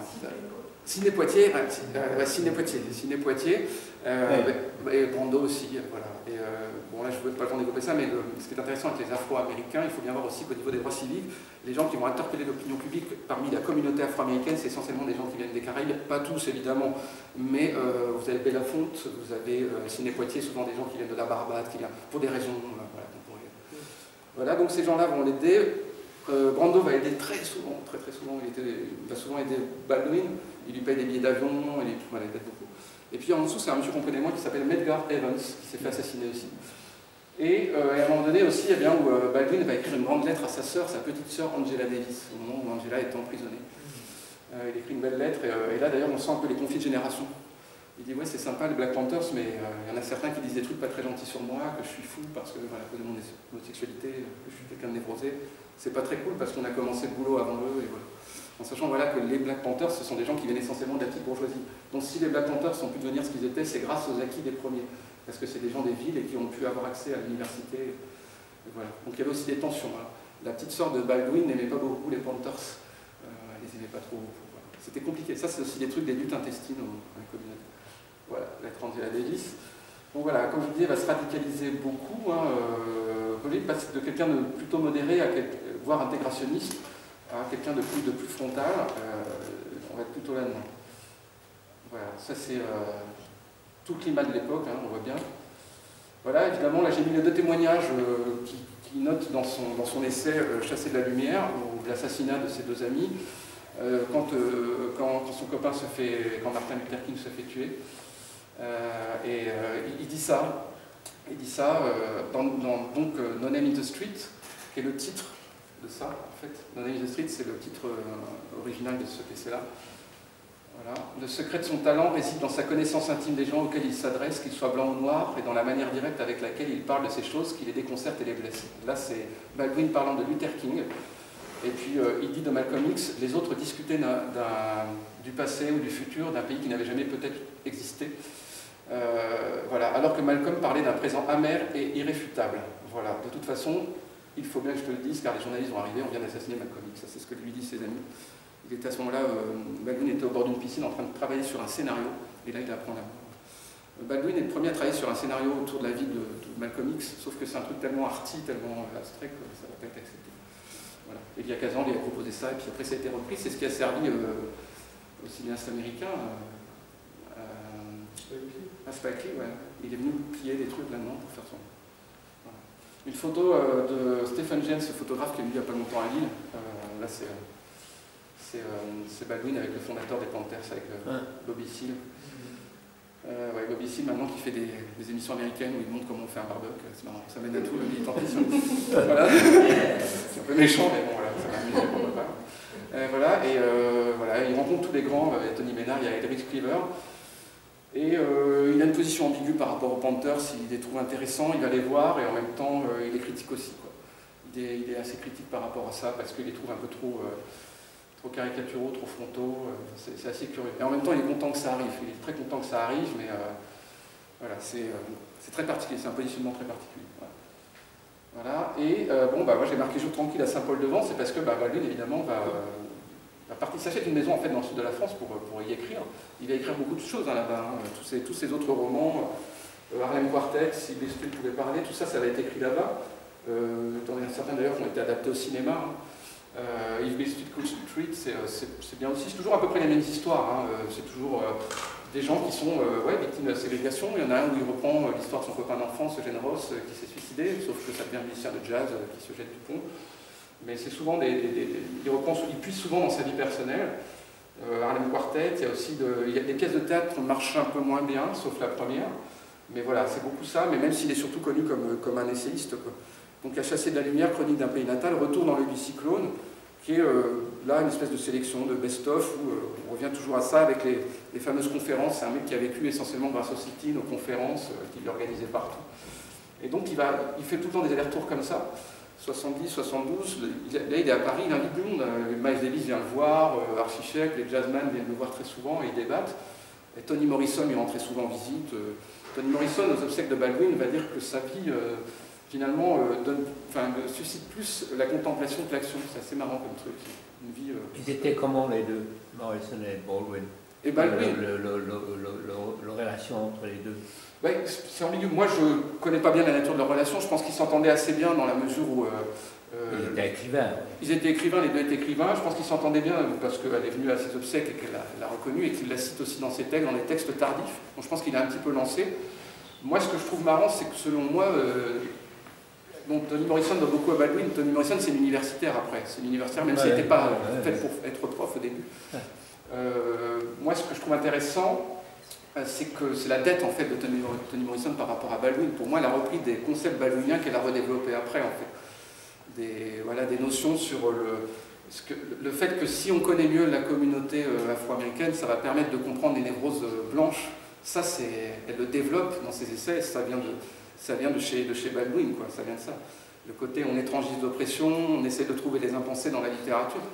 Ce que fait Toni Morrison, elle va essayer de voir la figure du noir chez Mark Twain, chez Faulkner, et elle le développe en fait. Elle dit voilà pourquoi il est vu de cette façon-là, qu'est-ce que ça veut dire. Ou essayer de trouver des allégories de la figure noire dans les grands récits, chez Melville par exemple, elle développe ça. Et je pense que c'est un truc qu'aurait fait Baldwin s'il avait une culture légitime plus développée, il aurait fait ça. Enfin, je le pense, mais c'est mon idée. Je pense qu'elle a fait de façon plus universitaire ce que lui a fait de façon plus instinctive. Voilà. Après, vous voulez dire qu'elle était plus académique que Louis? Je pense, oui, exactement. Voilà, c'est bien, ça permet de synthétiser. Oui, exactement. Moi, je pense qu'elle était plus académique. C'est bien, ça a son charme aussi. Intellectuelle, peut-être. Ouais, plus intellectuelle, ouais. Même si parfois, elle tombe aussi dans certains trucs. Là, j'ai vu son dernier essai, je trouve qu'il est moins bon que le précédent, quoi. Je trouve qu'elle repart sur des trucs. En plus, elle fait bosser, c'est des équipes de chercheurs qu'elle met avec elle, qui cherchent des archives et puis après synthétisent les trucs. Après, voilà, moi je trouve que, en fait, Baldwin, je trouve qu'il a deux trucs intéressants, c'est que c'est une écriture assez frontale, concrète, on comprend bien, et en même temps c'est poétique. Je trouve qu'il y a une forme de poésie chez Baldwin, et je trouve que c'est quelqu'un, il prend ce qu'il y a de meilleur dans la modernité, en fait. C'est quelqu'un qui, on s'ennuie pas quand on lit ces trucs, parce que déjà c'est très américain, c'est des nouvelles, c'est des essais très courts, et en fait, on s'ennuie jamais, quoi. Il y a des anecdotes, il a des images très percutantes, donc il y a, en fait, dans son écriture, c'est aussi un mélange de sacré et de profane. Il va mettre parfois même des mots assez vulgaires, des trucs très agressifs, et puis d'un coup quelque chose de très poétique, on a une porte de sortie comme ça. Donc ça nous interpelle, quoi. Et puis, ben, c'est aussi, il joue un peu le prophète, il est malin, il nous manipule. À la fin, il nous dit, voilà, si les Blancs font pas ça, il est certain que dans les jours qui arriveront, donc il s'est échappé de la religion, mais en même temps, il écrit comme un prêcheur, quoi. Donc c'est cette question de prêcheur. C'est son côté prêcheur, voilà. Et ça fait que ça reste dans la tête. Il a des images qui restent dans la tête, quoi. Moi j'adore quand il dit, ouais, l'œuvre vient de profondeur insoupçonnée, où il y a le mensonge, le désastre et le machin. C'est vachement beau, quoi. Mais parce qu'il a lu les auteurs essentiels, en fait. Il a lu Dostoïevski, il a lu Faulkner, il a lu tout ça. Donc quand il structure un roman, c'est hyper moderne. Et en même temps, on n'est pas complètement perdu. Parce que voilà, s'il fait aussi sa narration, elle est structurée de façon un peu bizarre, en 3-4 parties, comme une pièce de théâtre, et bien dedans, en même temps, il va faire en sorte que ces personnages soient très très bien construits. Il passe des heures et des heures à construire ces personnages. Voilà, donc autant Faulkner, il faut se concentrer à fond, autant là, on est... Une forme d'hypersensibilité dans les lectures. Complètement. Ah ouais, on sent. Ouais. Je pense que c'était un mec à vif, hein, carrément. Bah, lui, on regarde des interviews à la télé, on a l'impression qu'il va ou hurler ou se mettre à pleurer. Enfin, il y a des trucs qui pètent totalement les plombs. Toujours un côté un peu déprimé. Ouais. Un peu mélancolique. Très mélancolique, quoi. Ouais. Il y avait des témoignages comme ça.